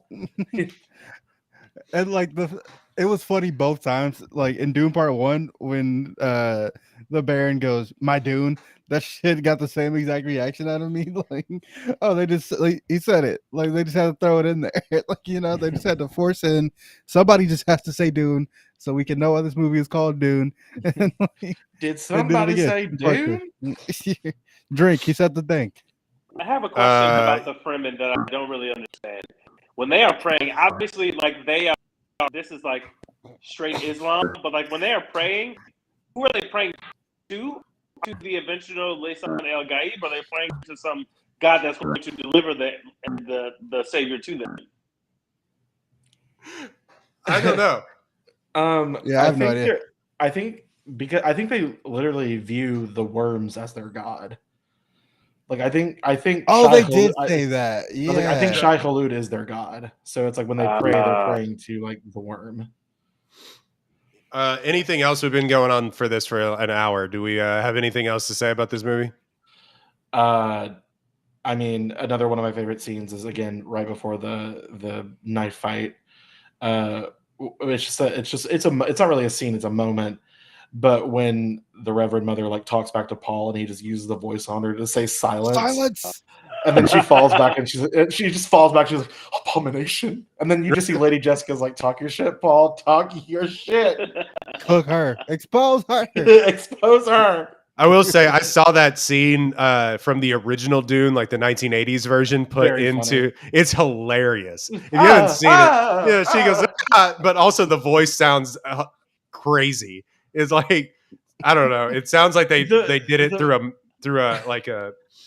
The voice to me, like in the modern Dune movies, is I think one of the most impactful parts of the movie because it is so cool. It's so every time it happens. However, there is one scene from Dune Part 1 that cracks me up every time. It's when Jessica, they're in the ornithopter and they're like escaping from the Harkonnens. And Jessica uses, give me the knife. Hers has like a hiss to it that's like kind of awesome, but also very funny. Yes, and just give me the knife. It just makes me laugh every time. I'm just like, okay, man. Here you go, lady. I'm very interested to see how they're going. Obviously, the next movie is probably going to be like 3.5 hours long. But how it is funny that like this one needed so much backstory that we broke it into 2 movies, and now we're just going to make the next book into one movie because he's just like, sure, we're going to do that because then I'm out. But yeah, anyway, and it's going to be a tough plane to land because again, if you don't know the backstory to Dune, just go read the Wikipedia and you'll be like, oh shit. Were we the bad guys the whole time? Oh no, he has the bucket. Oh shit, you got one. Oh, you God, got one. Yeah, he was just kind of looking at me the whole time, and he wanted to say hello. Oh no. Oh no. You haven't named it or anything. Ew, don't touch it. We went today to AMC. Let me tell you about this bucket. Okay. So, because podcasts are famously a visual medium, let me explain for everyone at home. I have in my hand the Dune 2 popcorn bucket from AMC. This thing cost me $25. Christ. It's so expensive. It has the worm as the. You've seen the picture. I'm not gonna fucking explain it to you. But so when I went and watched the movie, I tried to put popcorn in it and eat the popcorn through the mouth. First and foremost, Your hand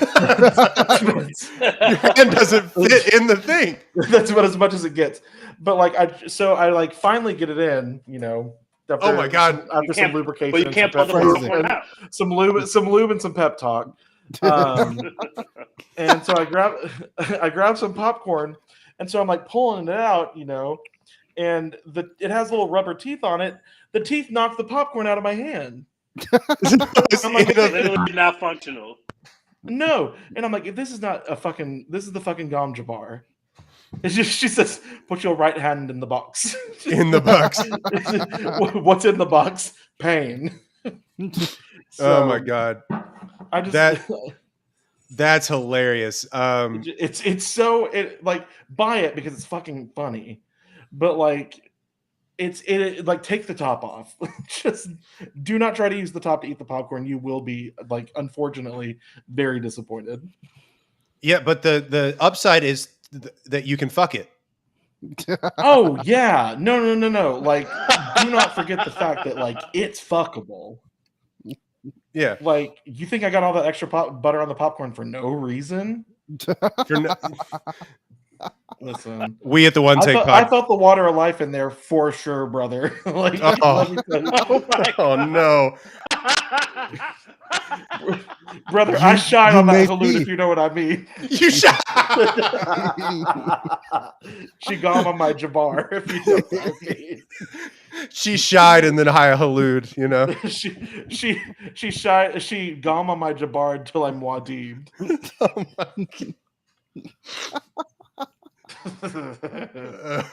we at the One Take Podcast should put a disclaimer: do not fuck the popcorn bucket.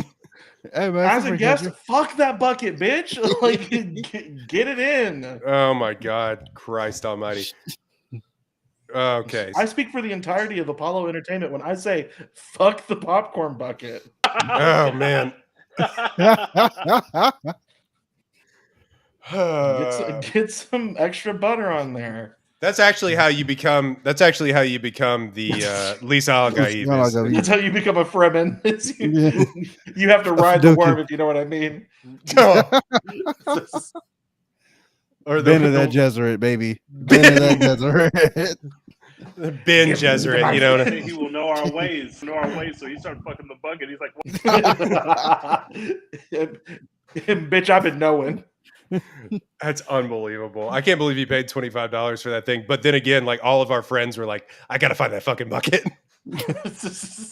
They're sold out at the AMC I went to today. Oh my god! And we looked online to see what they were reselling for. They were selling for like $50. People pay double for those popcorn buckets. That's crazy. I think I saw one on eBay that's like at this point up for bid for like $500. No way. Absolutely not. It will never mean that much to me. No, like as a joke, never. No, that has to be on display, like for when people come over.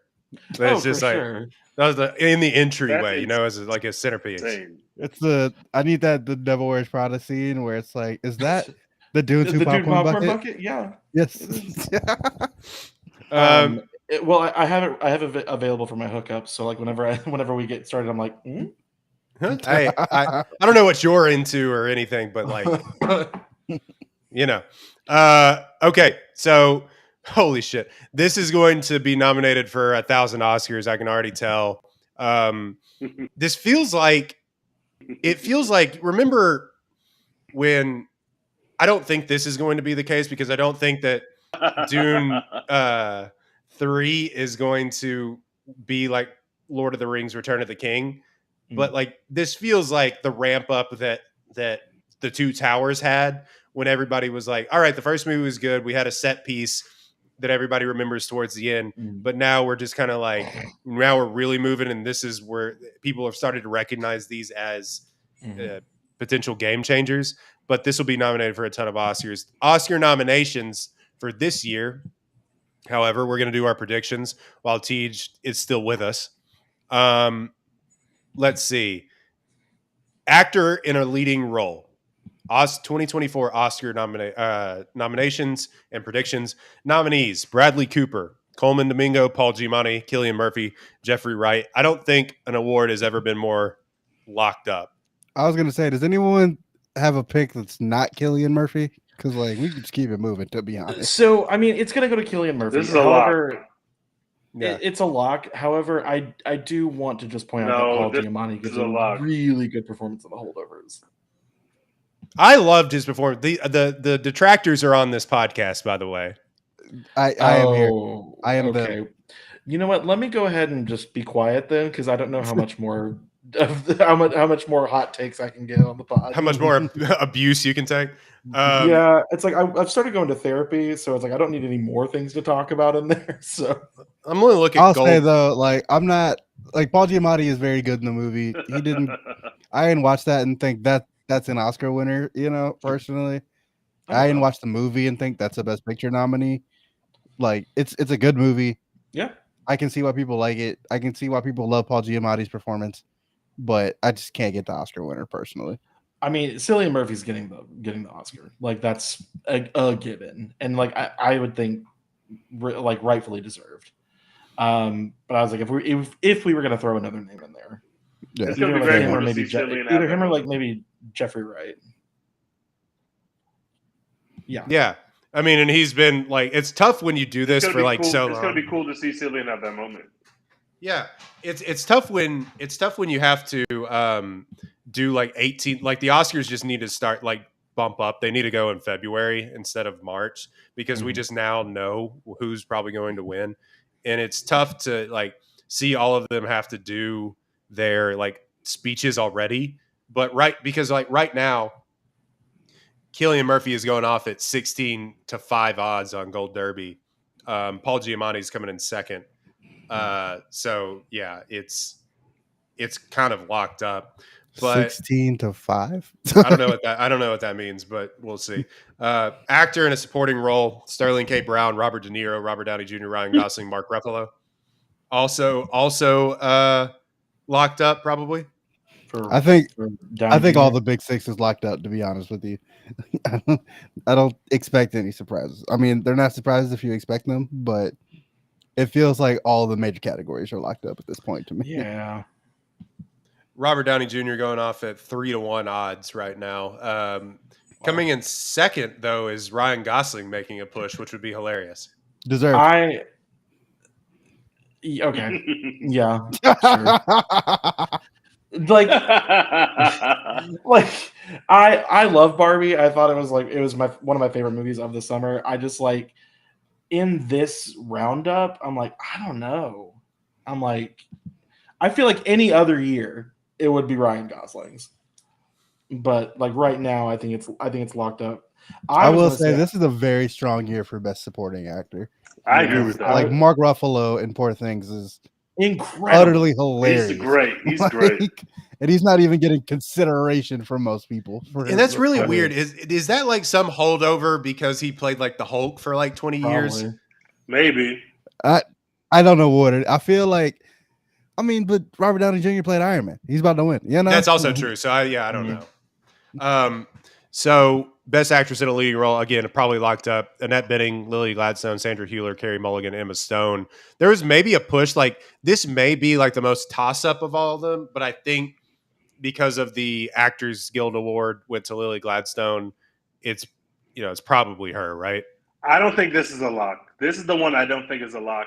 I think Emma Stone is a real live dog. Like she's not the favorite, but her numbers are tracking right behind Lily in terms of all the odds on the betting websites.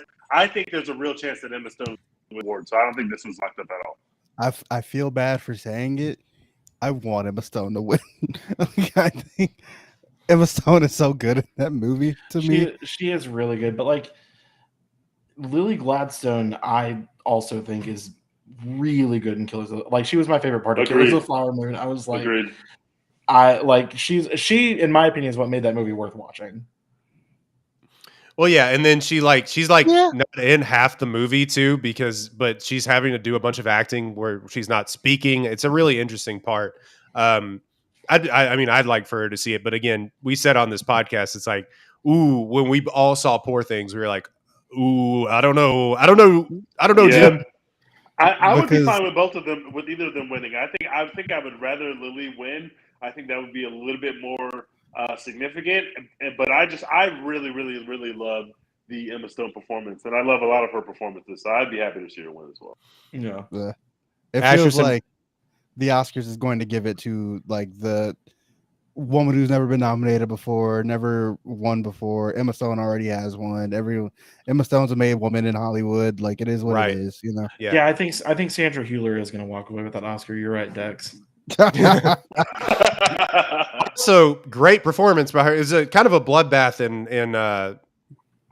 in Best Leading Actress too, but facts.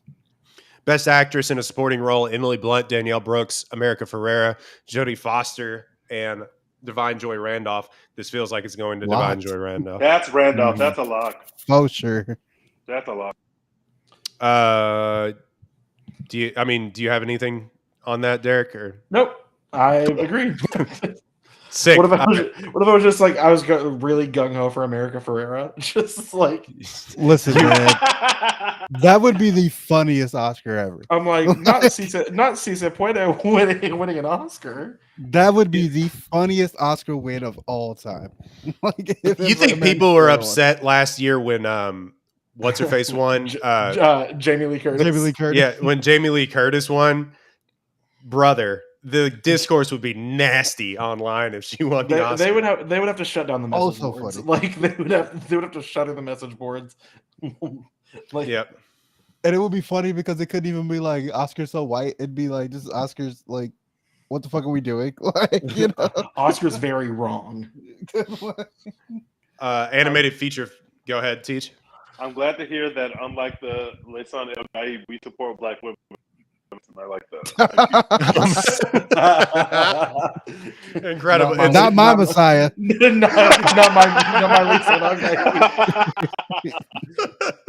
Like he told that woman, I love you forever. I will be with you until the day I stop breathing. That man is nasty. And then as soon as he saw Florence Pugh, he said, he was like, maybe I was a little hasty. I might be breathing a long time. No. You know, he said, "Brother, that's a very lot. I'm scared of commitment." Yeah. Ooh, what did I just? I was just talking with my dick. I'm sorry. I didn't like. He said, "I don't even fuck with Arrakis like that." Like, it really was like. Oh, I didn't know your daughter looked like that. Yeah, facts. He said, "You know what? I'll let you live if you give me that." Yeah. Oh my god. Animated feature film: The Boy and the Heron, Elemental, Nimona, Robot Dream, Spider-Man Across the Spider-Verse. I think it's gonna go to The Boy and the Heron. Boo. Yeah. That makes me sad. Boo. It as much as I kind of like The Boy and the Heron, it should go to Across the Spider-Verse. I mean, Boy and the Heron, but it should go to Spider-Verse. No disrespect to Boy and the Heron, which I've never seen, but Spider-Verse is the greatest film of all time. It's going to be robbed, and I'm going to have not a fun time watching Boy and the Heron win this award. Maybe I'll actually watch The Boy and the Heron one day, but the Spider is the greatest film of all time. I'm very upset about that. I don't think actually watching The Boy and the Heron is going to change your mind, Tej. Like, actually, yeah. You know what's funny is that makes me even more sad. On Gold Derby, Spider-Verse is going off as the favorite. Oh, really? Oh, yeah. Oh. As of today.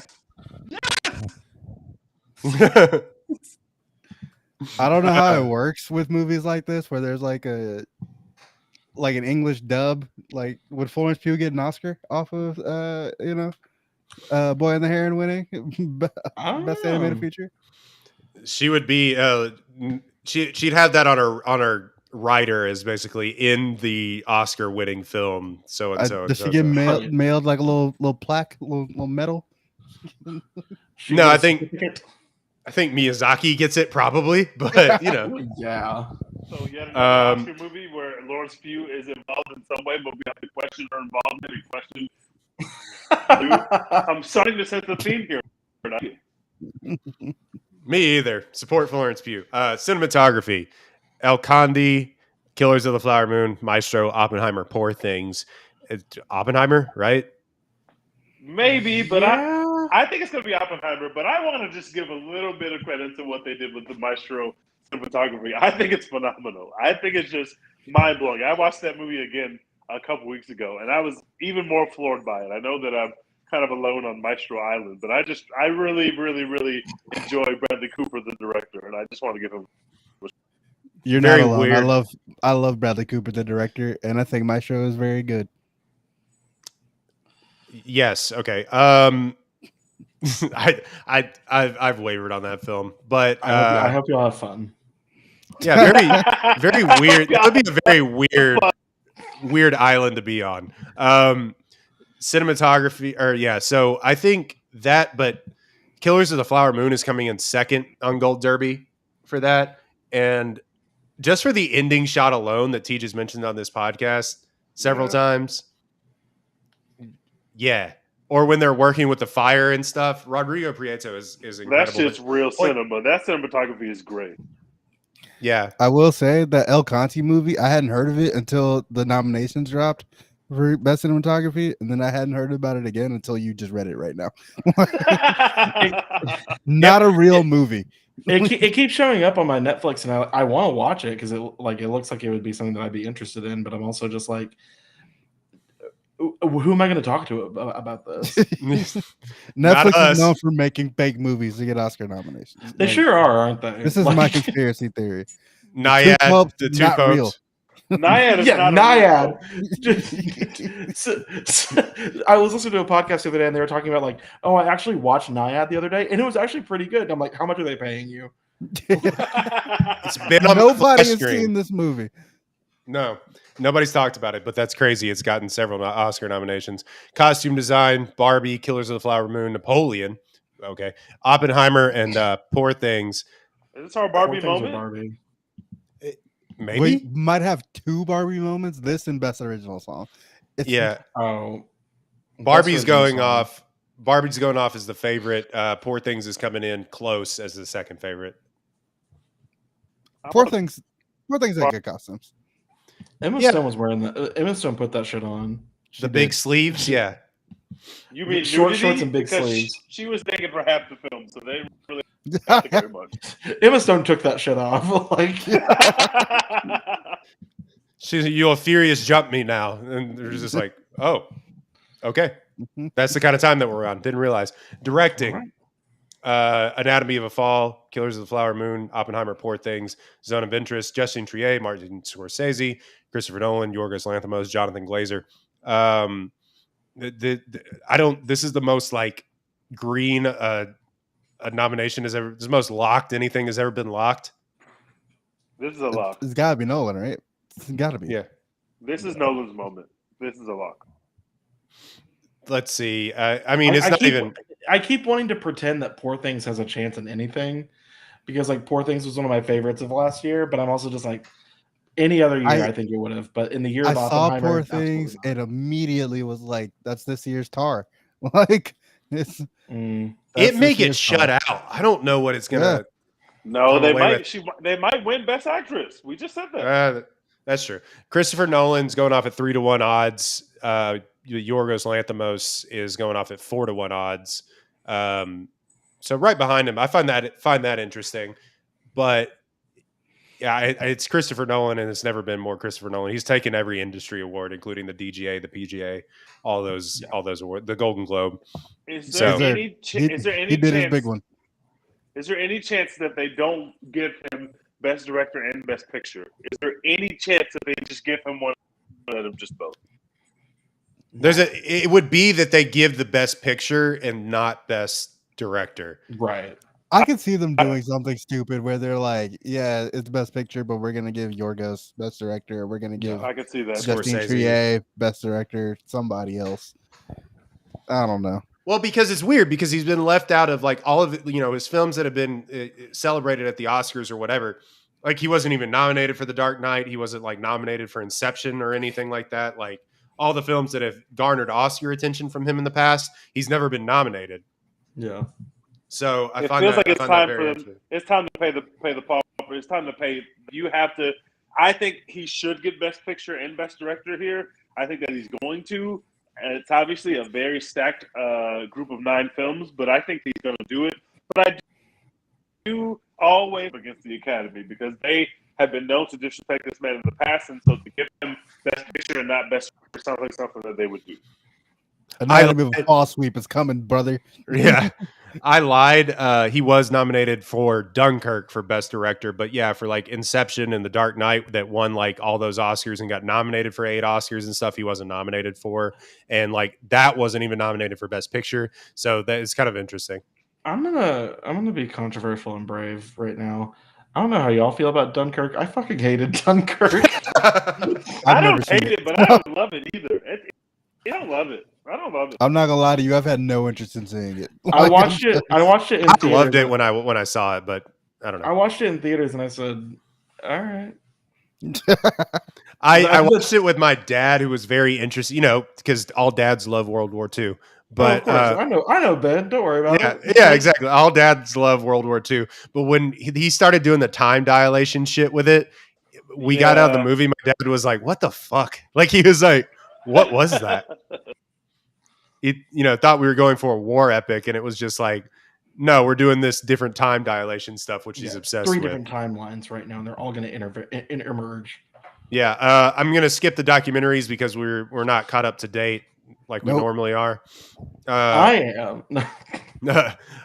Normally Tej is our correspondent, but he's I am not he's caught behind. up. I am not. Film editing, Anatomy of a Fall, The Holdovers, Killers of the Flower Moon, Oppenheimer, Poor Things. Maybe Anatomy of a Fall here. Honestly, I couldn't tell you. None of those movies like stood out to me for the editing. It's not like watching Everything Everywhere All at Once, where you're like, that. Well, that's winning best editing. Like immediately when you see it. Yeah, that's clear. It's like, whatever. In a movie to make us feel like we were seeing an atomic bomb, and apparently that wasn't good enough to be best editing. All right, well, I guess I don't know shit about editing, so I don't know who would have taken this category. Well, no, you're thinking of best visual effects, which they weren't. Oppenheimer wasn't nominated for best film editing. Oppenheimer is the favorite right now. Anatomy of a Fall is second on Gold Derby. I'm going to state my claim and say that Anatomy of a Fall is actually going to come away with this one. Was the editing good in that movie? I don't remember noticing the editing at any point. I don't the editing at all. No, the editing of when they cut between the fight between the two the couple and then in the court scene. Oh yeah. Okay. Yeah. That's kind of the thing that stands out from that. But I mean, putting together something like Oppenheimer and making it like work the way that it did, I think is like a feat in and of itself.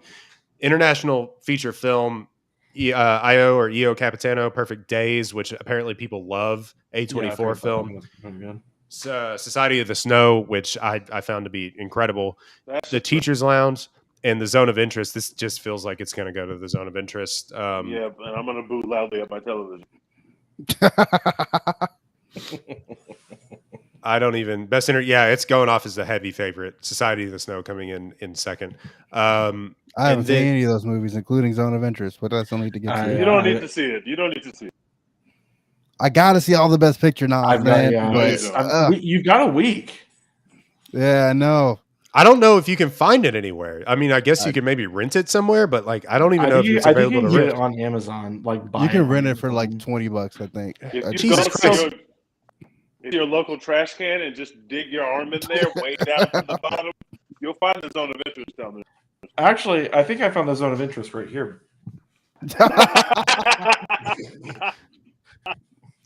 Noted for the listeners, he showed the Dune 2 popcorn fuckhole again. Visual medium. Makeup and hairstyling, Golda. I don't know what that is. What Maestro. Golda? I don't know, man. We should know this stuff because we're a movie podcast, but I've never heard of this movie. It was a Helen Mirren movie.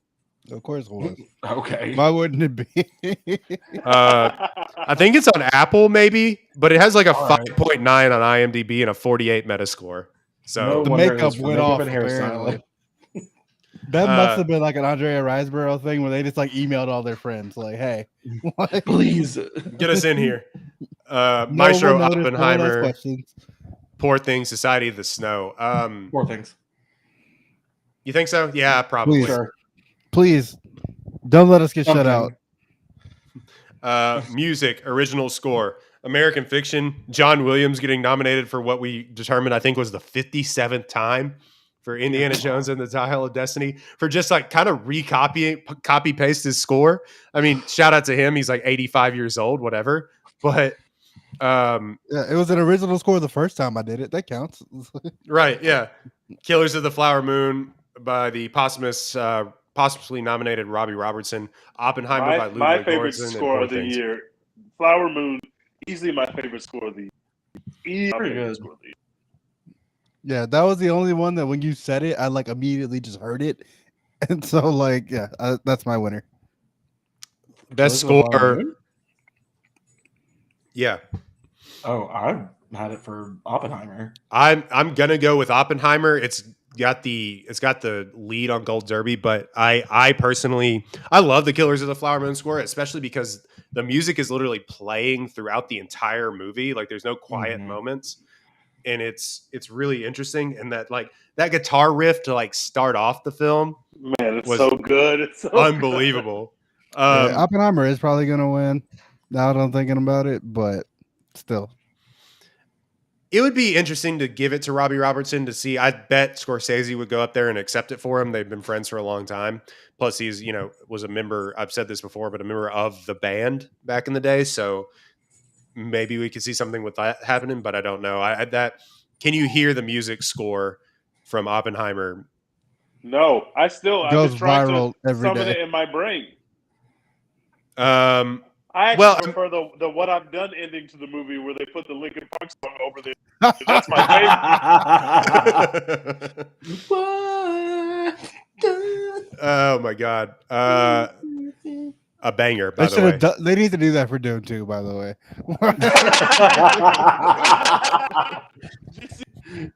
That is hell. We cut.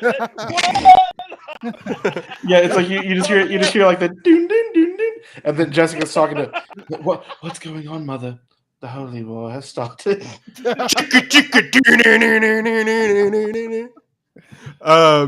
Yeah, if Dune 2 was made in 2007, would be this week. Directed by Michael Bay. Music, original song. Give it to I'm Just Kidding, you cowards. Please, bros. Hey, if he's gonna perform it, and we all know that he doesn't want to perform it, the least we could do is give it an Oscar. We can do. I've rarely asked the Academy Awards for anything this earnestly. Please, for the love of God, just give us the I'm Just Kidding Oscar win. Billie Eilish has enough, okay? She already has one. She doesn't need this one. And she just won a Grammy for this song, too. She's literally like, she's going to EGOT before she's 25. Yeah, that's great. It fucking kills me because I'm like, I'm almost 30 years old, and what am I doing? Struggling to pay rent. She won like 5 Oscars in one, or 5 Grammys in one night, or whatever. She already won an Oscar.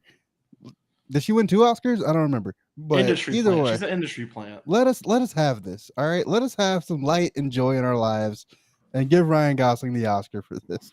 Speaking of way to make up for not trying to award Peaches, Peaches, which was the greatest song in movie history. You can make that right by giving it to Gosling, please.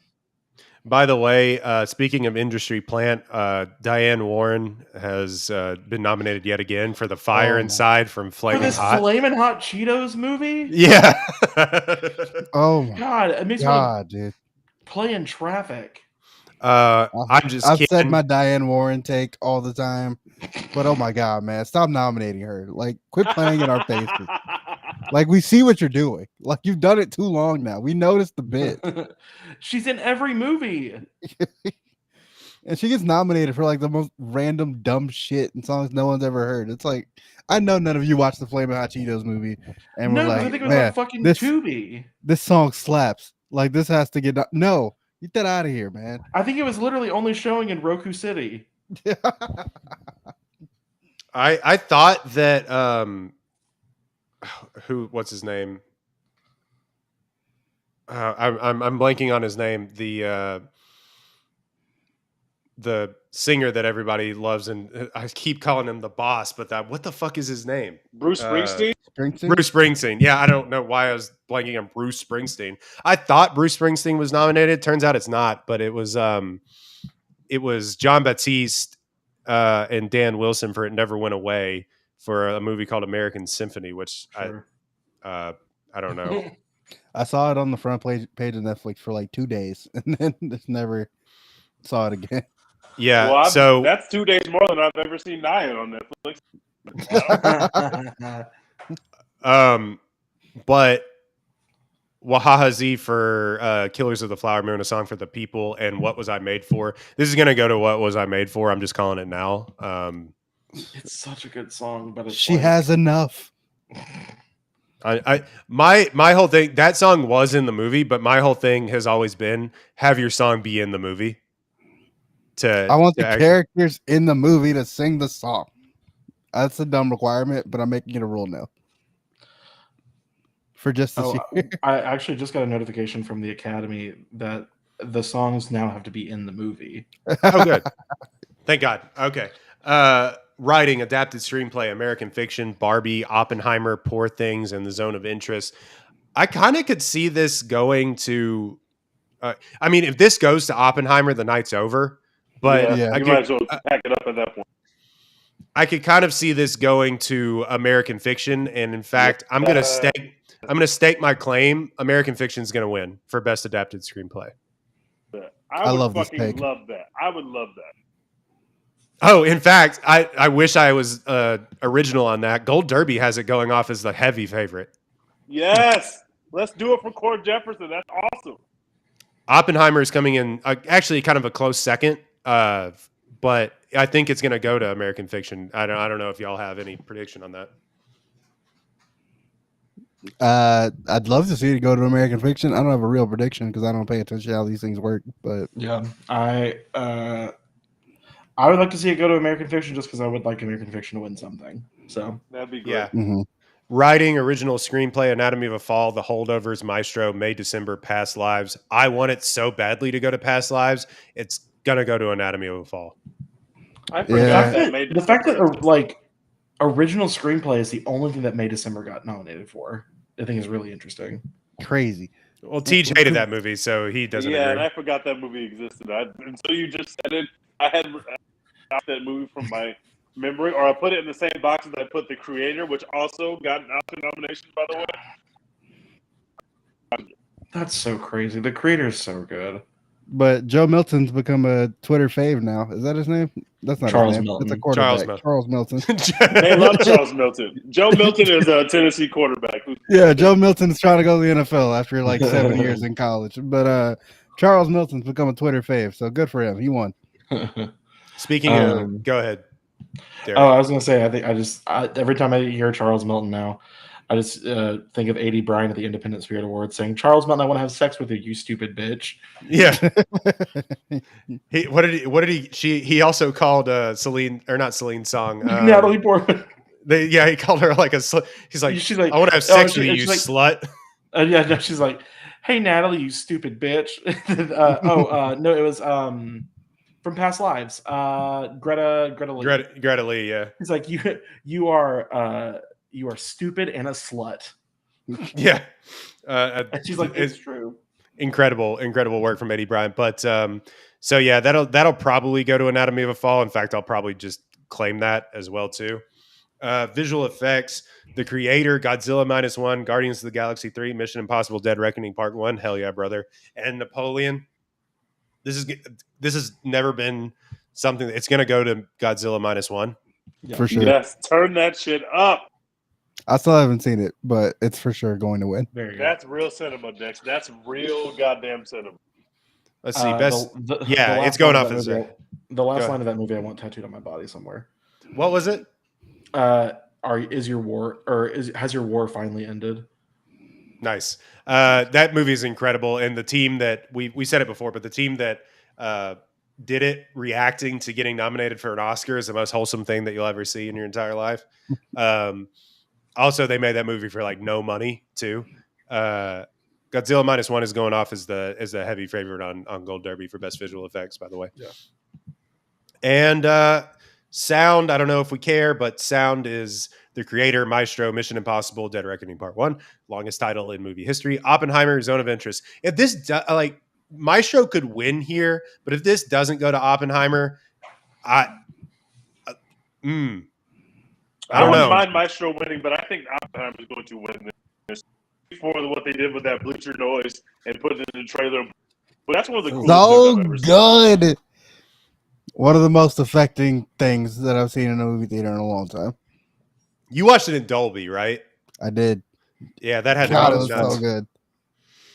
Oppenheimer's going off as the favorite on Gold Derby. The Zone of Interest coming in second on Gold Derby on that for best sound. That sound is actually really good. That's the only thing about the lead that justifies I've heard it the sound being is like really effective. It's gruesome. It is fucking gruesome. I don't have any. Yeah, no thanks. You saw all the live action short films, didn't you, Dex? You watched all of them? I did. I went to like a thing at the art museum, but they showed them all. Oh, that's cool. Tough hang. Nope. Tough hang. Awful, dude. Holy shit. I can tell you the order they showed them in because like it was just you said not a good day at the museum. Just so it starts with The After, which is this Netflix short film about like this guy is like he's like on a business call or whatever. He's like walking his daughter to a recital or something. He says, I'm gonna go to my daughter's recital instead of like taking this important business meeting or whatever. And then out of nowhere, his daughter and his wife get stabbed and like thrown off a bridge in front of him as part of like a mass stabbing. What?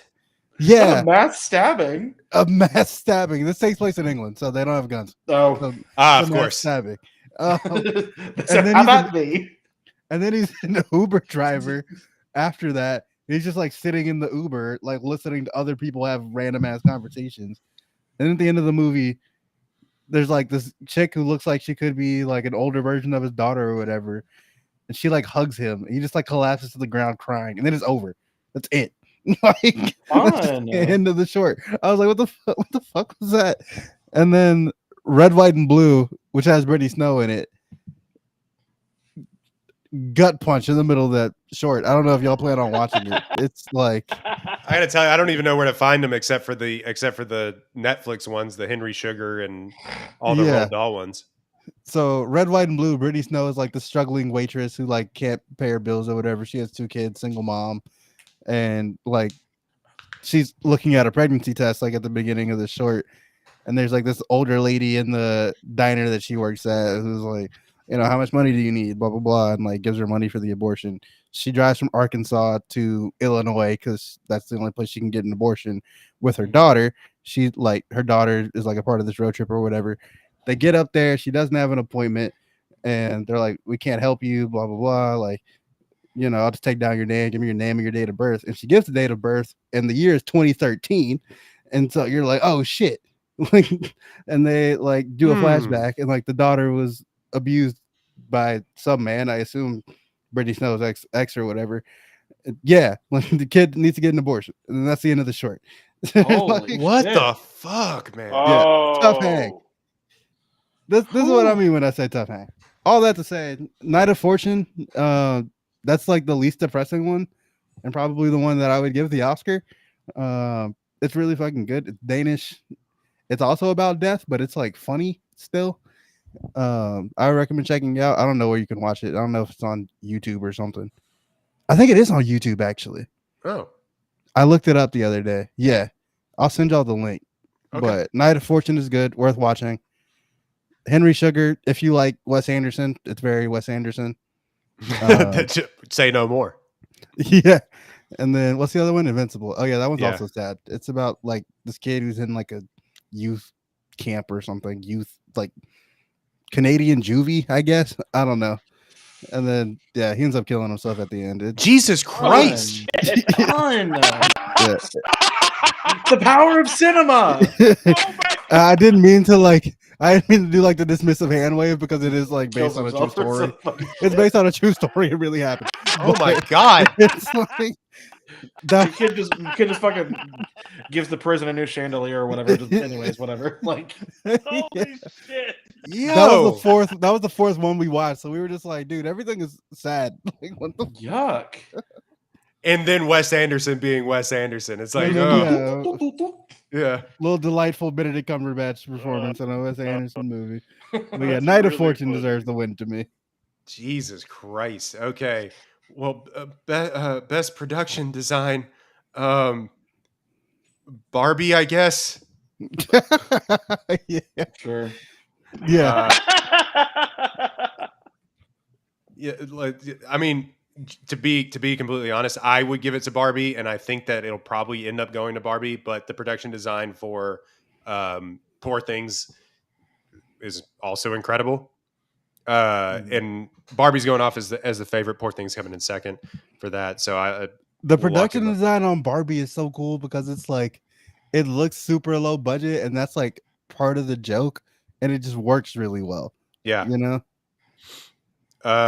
Anything to say on production design, fellas? No, I think that's I just love the minutia of it. Yeah. Okay, so best picture. Has anything ever been more locked in, or do we get like a Moonlight You Won scenario here? I think it's Oppenheimer. Run away with it. Say that again, Siege. I think it's Oppenheimer. If Past Lives sure somehow ran away with it, that would be fucking phenomenal. But no, I think it's Oppenheimer. I would stand up and cheer. I have not seen Past Lives. I would stand up and cheer. Past Lives is incredible, and I actually would not be mad if it took away Best Picture. People like would be irate online because that's just how we are. But like, I love that. Twitter would be a toxic wasteland. They would only be that mad because they'd never seen the movie. Because the movie it's phenomenal. A lot more people saw Oppenheimer than it would be the fucking end of the Oscars Twitter as we know it.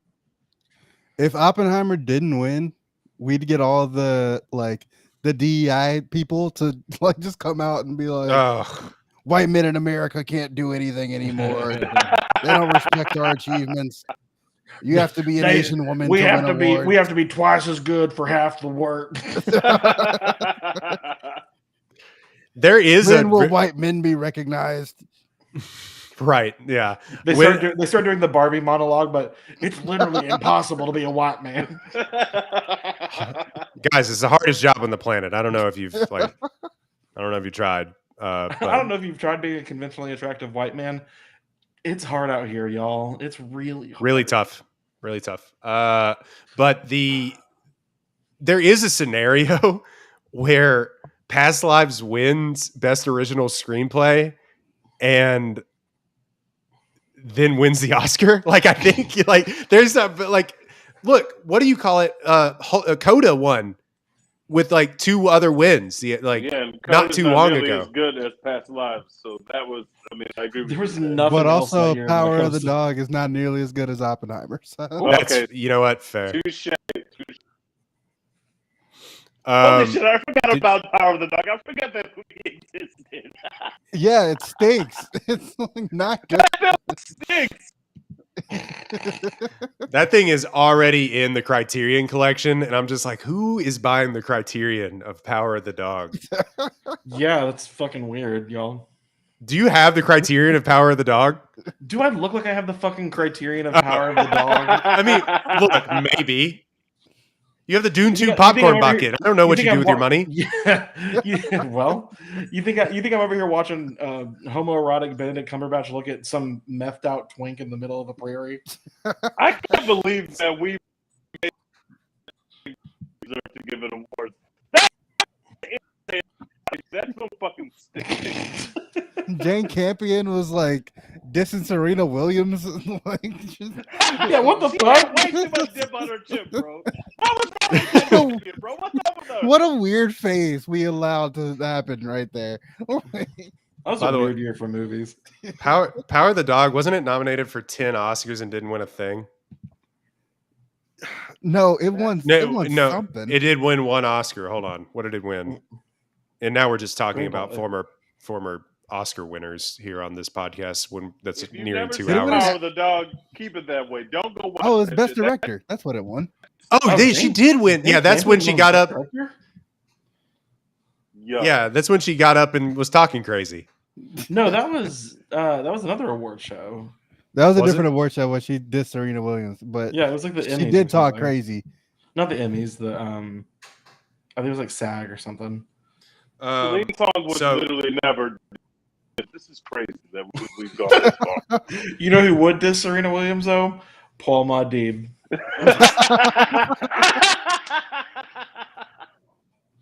Oh my god! Full circle. Yeah. So yeah, she won Best Director. Yeah, that's crazy. So right now, Oppenheimer is going off as like the heaviest of heavy favorites, 6-1 odds to win. It was like the top choice for everybody on Gold Derby. Right now, the Holdovers ends at second. The Holdovers. What? Wow. Why? I find that fascinating because I don't think besides. Well, I mean, the Holdovers is going to win Best Supporting Actress, but I don't like. I don't know. It's going to win. That's all it's going to win. Yeah, if it somehow comes away that Cillian doesn't win and Giamatti comes away with a win, and they have two actor wins, it could. Maybe, but I don't see. I don't foresee that happening. A Holdovers wave would get me to stop watching the Oscars. I'm not gonna lie to you. A big Holdovers wave of sweeping the award show. I'm out, man. So if what happened to the game I loved? If the Holdovers wins 4 Oscars, including Best Picture, you are done. That's it for you. I'm out, man. I'm good. I'll take it on the chin when you give me a Green Book Best Picture winner. I'll take it on the chin when you give me a Brendan Fraser Best Actor winner. But I'm not doing this holdover shit with y'all, man. I'm not. Damn. We really have to pivot this podcast away from everything that we talk about all year. That's when you just make the hard pivot into sports podcast. You've got to at that point. Yeah, we're ready.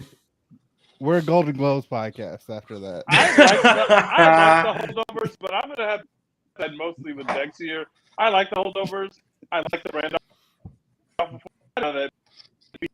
That anything Oscar related was going to happen with this film. I just didn't. I liked it, but I did not feel like anything Oscar worthy was happening on that set that I watched. But I do like movies, so I don't want people to think that I don't like it. But to have that second odds in Best Picture to me of this year is insane because this is a pretty stacked class in my opinion. This is a stacked year. I could next year when we don't have anything besides Dune and what do you call it? Furiosa. The Furiosa, right? I could see it's it's the don't forget. We have Wolverine coming and we have picture nomination. Oh yeah, Start it up right now. Start it right now. We'll start. You want to start that campaign? We'll start it right here organically. Actually, so. let's do it. Yeah. Let's get this going. Derek doesn't seem on board. Oh no! I'm fully on board. I think. Listen, Hugh Jackman, Best Supporting. But yeah,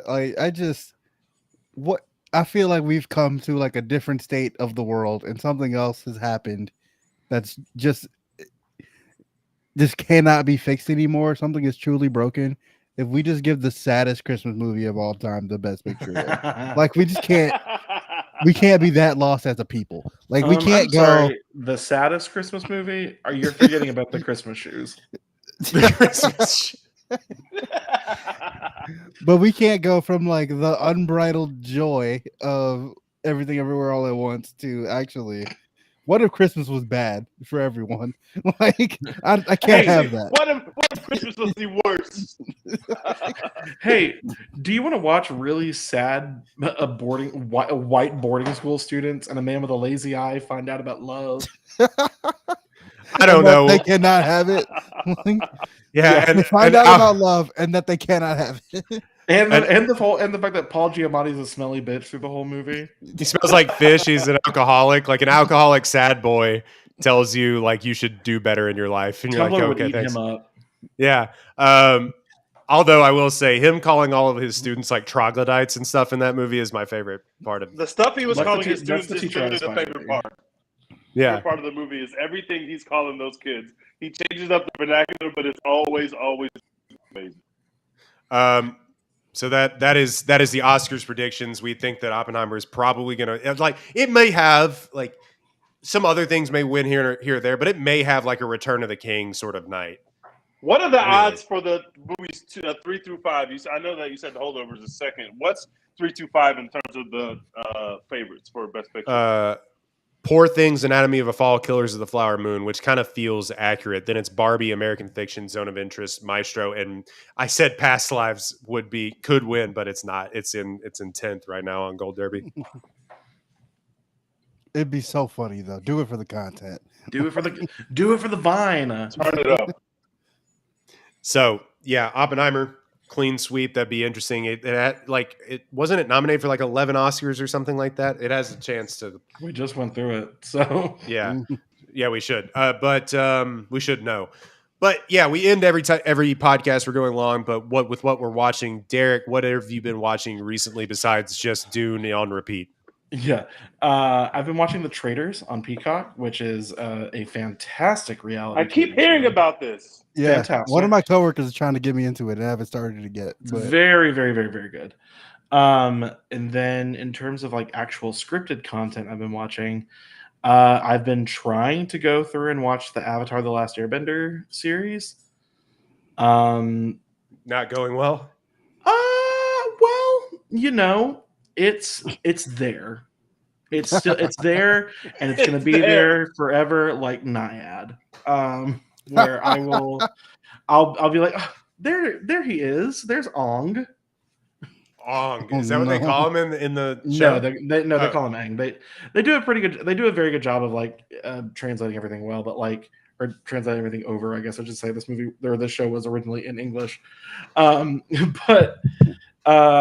It's I don't know if this show was made for live action. I think it should have stayed a cartoon. They're very mixed reviews on people being like, well, it wasn't made for critics. It was made for fans. And it's like, that doesn't necessarily mean it's a good show. I love that show. It's one of like my childhood staples. Mm-hmm. And as a fan, it's a rough watch. Yeah, Dex, you're a big fan. You haven't even turned it on, right? One of my favorite shows of all time. I've seen it all the way through like 8 separate times. I loved it. I just can't bring myself to care about the live action like I thought I was going to. Like I don't want to do it, man. My dad's been watching it and he's been saying it's pretty good. He also loved the cartoon for what it's worth, but by the way, you don't have to. Yeah, Netflix isn't making you. Yeah, no, Mr. Netflix does have a gun to my head right now. Jim Netflix is making you watch. Alan S. Netflix. I hate to be that guy. I do have to jump off. All right. Well, Derek, thank you so much. You can find him at Derek Fultz. We really appreciate it. Where are you doing? Are you still doing sketch comedy? Yeah, I'm doing improv. I'm doing improv. Yeah, I'm doing improv at Comedy Sports Houston. Come watch me. I'm doing it a lot less now, just because I'm tired and busy and depressed. But no, I'm just tired. But once the summer ramps up, I'll start doing it more. But yeah, I don't really get on Twitter anymore. In fact, I'm probably close to deactivating my account again. Good. We all should, honestly. Yeah, it's rough out there. Find me on Instagram at Derek Fultz. And then so that's what I got. Derek, it's always awesome when you come on. It's so much fun. Y'all are so much fun. Thank y'all so much. I appreciate it. All right, we'll see you later, buddy. Tej, what are you watching since we have a connection? I'm watching Shogun. Shogun is real cinema. Yeah, same. I love it. I'm watching Shogun. I'm watching Curb the last season. Let me just give props. I love Curb. This season has been so good so far. I'm watching Abbott Elementary, and I think that's about it. I'm catching up on movies. I'm about to catch All of Us Strangers here soon, which is on Hulu now. So I want to catch that as well. And I'm going back to the best cookies, and I watched Dune, and that's pretty much about it. I still, it's like Dex won't watch The Last Airbender. I still haven't seen the Mean Girls remake. I just can't bring myself to press for. Is it out? I think it's on. No, but I have a bootleg of it if it's not out. But I realized I had it, and then I was like, I don't know. I just can't press play yet. I just can't do it yet. You'll be fine. I promise. Like, Yeah, you're not missing like a cultural touchstone or anything. I enjoyed it, but it's like whatever, man. Like, Last movie that I saw in theaters, before I saw Dune. It has been fucking the doldrums out here. By the way, I'm glad you didn't go see Madam Web. You did your service. You didn't go see Madam Web. Yeah, you didn't go see Argyle like your boy. I wanted to kind of go see Argyle. Then the reviews came out, and I was like, "Why am I wasting my? I could be doing other things or actually watching stuff that I actually like." Same with Madam Web, where I was like, "Yes, there's like a car crash factor to watching Madam Web that I would love to participate in, but I just couldn't. I'm good. I couldn't bring myself to do it either. It's like I don't want to get up and go somewhere to watch that train wreck. I'm fine." And it's like, is it so bad that it's good sort of thing? It's like, I almost don't care because it's dealing with a subject matter that I also don't care about. It's not like it was like an indie film where it's like, you got to watch this because it's not like The Room or something like that, where you're like, where it's like, you have to watch this because it's astounding that they made this. It's like they tried to make a superhero movie and it was bad. So, and it's not even like Venom bad where people were like, this movie stinks, but also like kind of hell funny. Yeah, it's funny. Like they don't even have that. It just sounds bad. I'm good, man. Yeah, I'm out. Dex, what have you been watching? Vanderpump? Yep, still on Vanderpump as always. I will get the Shogun. I will do it. I will join everyone. Everyone says this show is real cinema. Everyone says this is restoring the feeling of GOT. I'm gonna try and do it. I'm going to try. Make the effort. I thought, and it may be leading to this more, I thought it was going to be like more samurai fighting sort of thing, but it really is just like political intrigue and backstabbing and stuff in feudal Japan, and it fucking rips. It's the first 2 episodes are incredible. But yeah, it's really good. Yeah. Also, I hate that Hulu has commercials. I need to upgrade that, but I don't think I ever will. Yeah, I'm on the Hulu no commercials, and this is the way. This is the way. Living like a poor boy. F1 is back, which is great, but Max Verstappen is going to win every race by 2 minutes. So, it's not as great as it could be. I said on Twitter, I've tried to get into that sport so many times, but I haven't tried at all. It's like watching the 1930s Yankees, where it's just like, oh, they have all the best players. You literally, the first lap of Max led every lap of the race.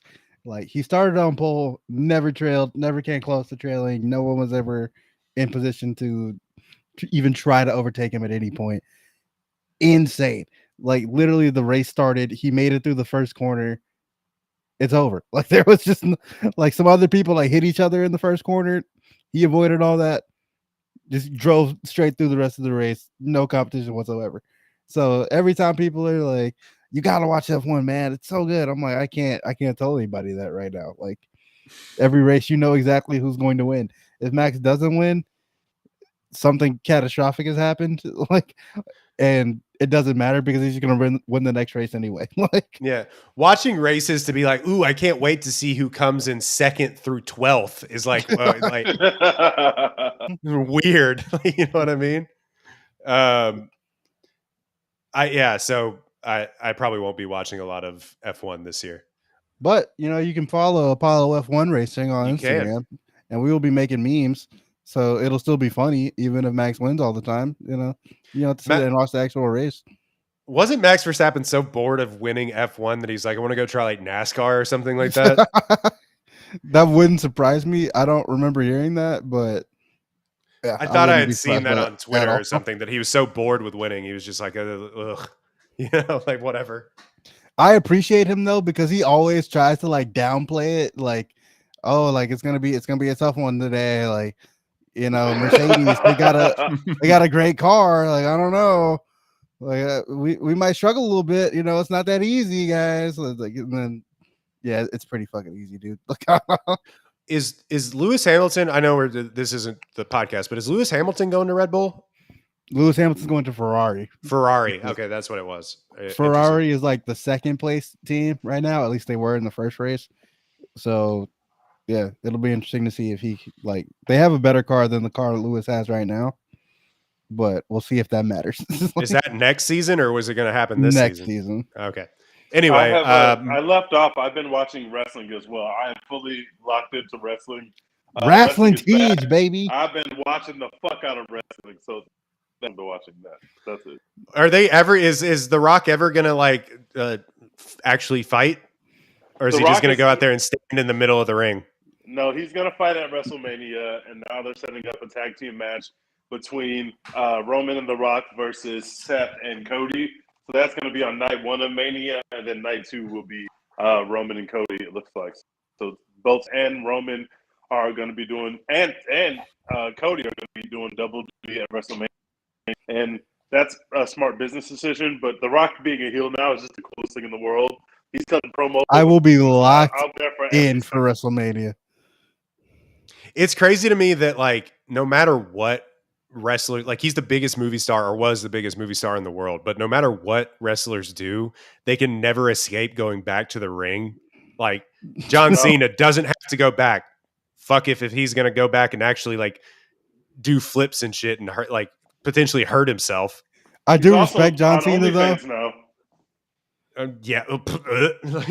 I respect John Cena because like he was in the WWE like during the strike or whatever, and then they struck a deal and they asked him like, so you're gonna keep wrestling after the strike ends? He was like, no, absolutely not.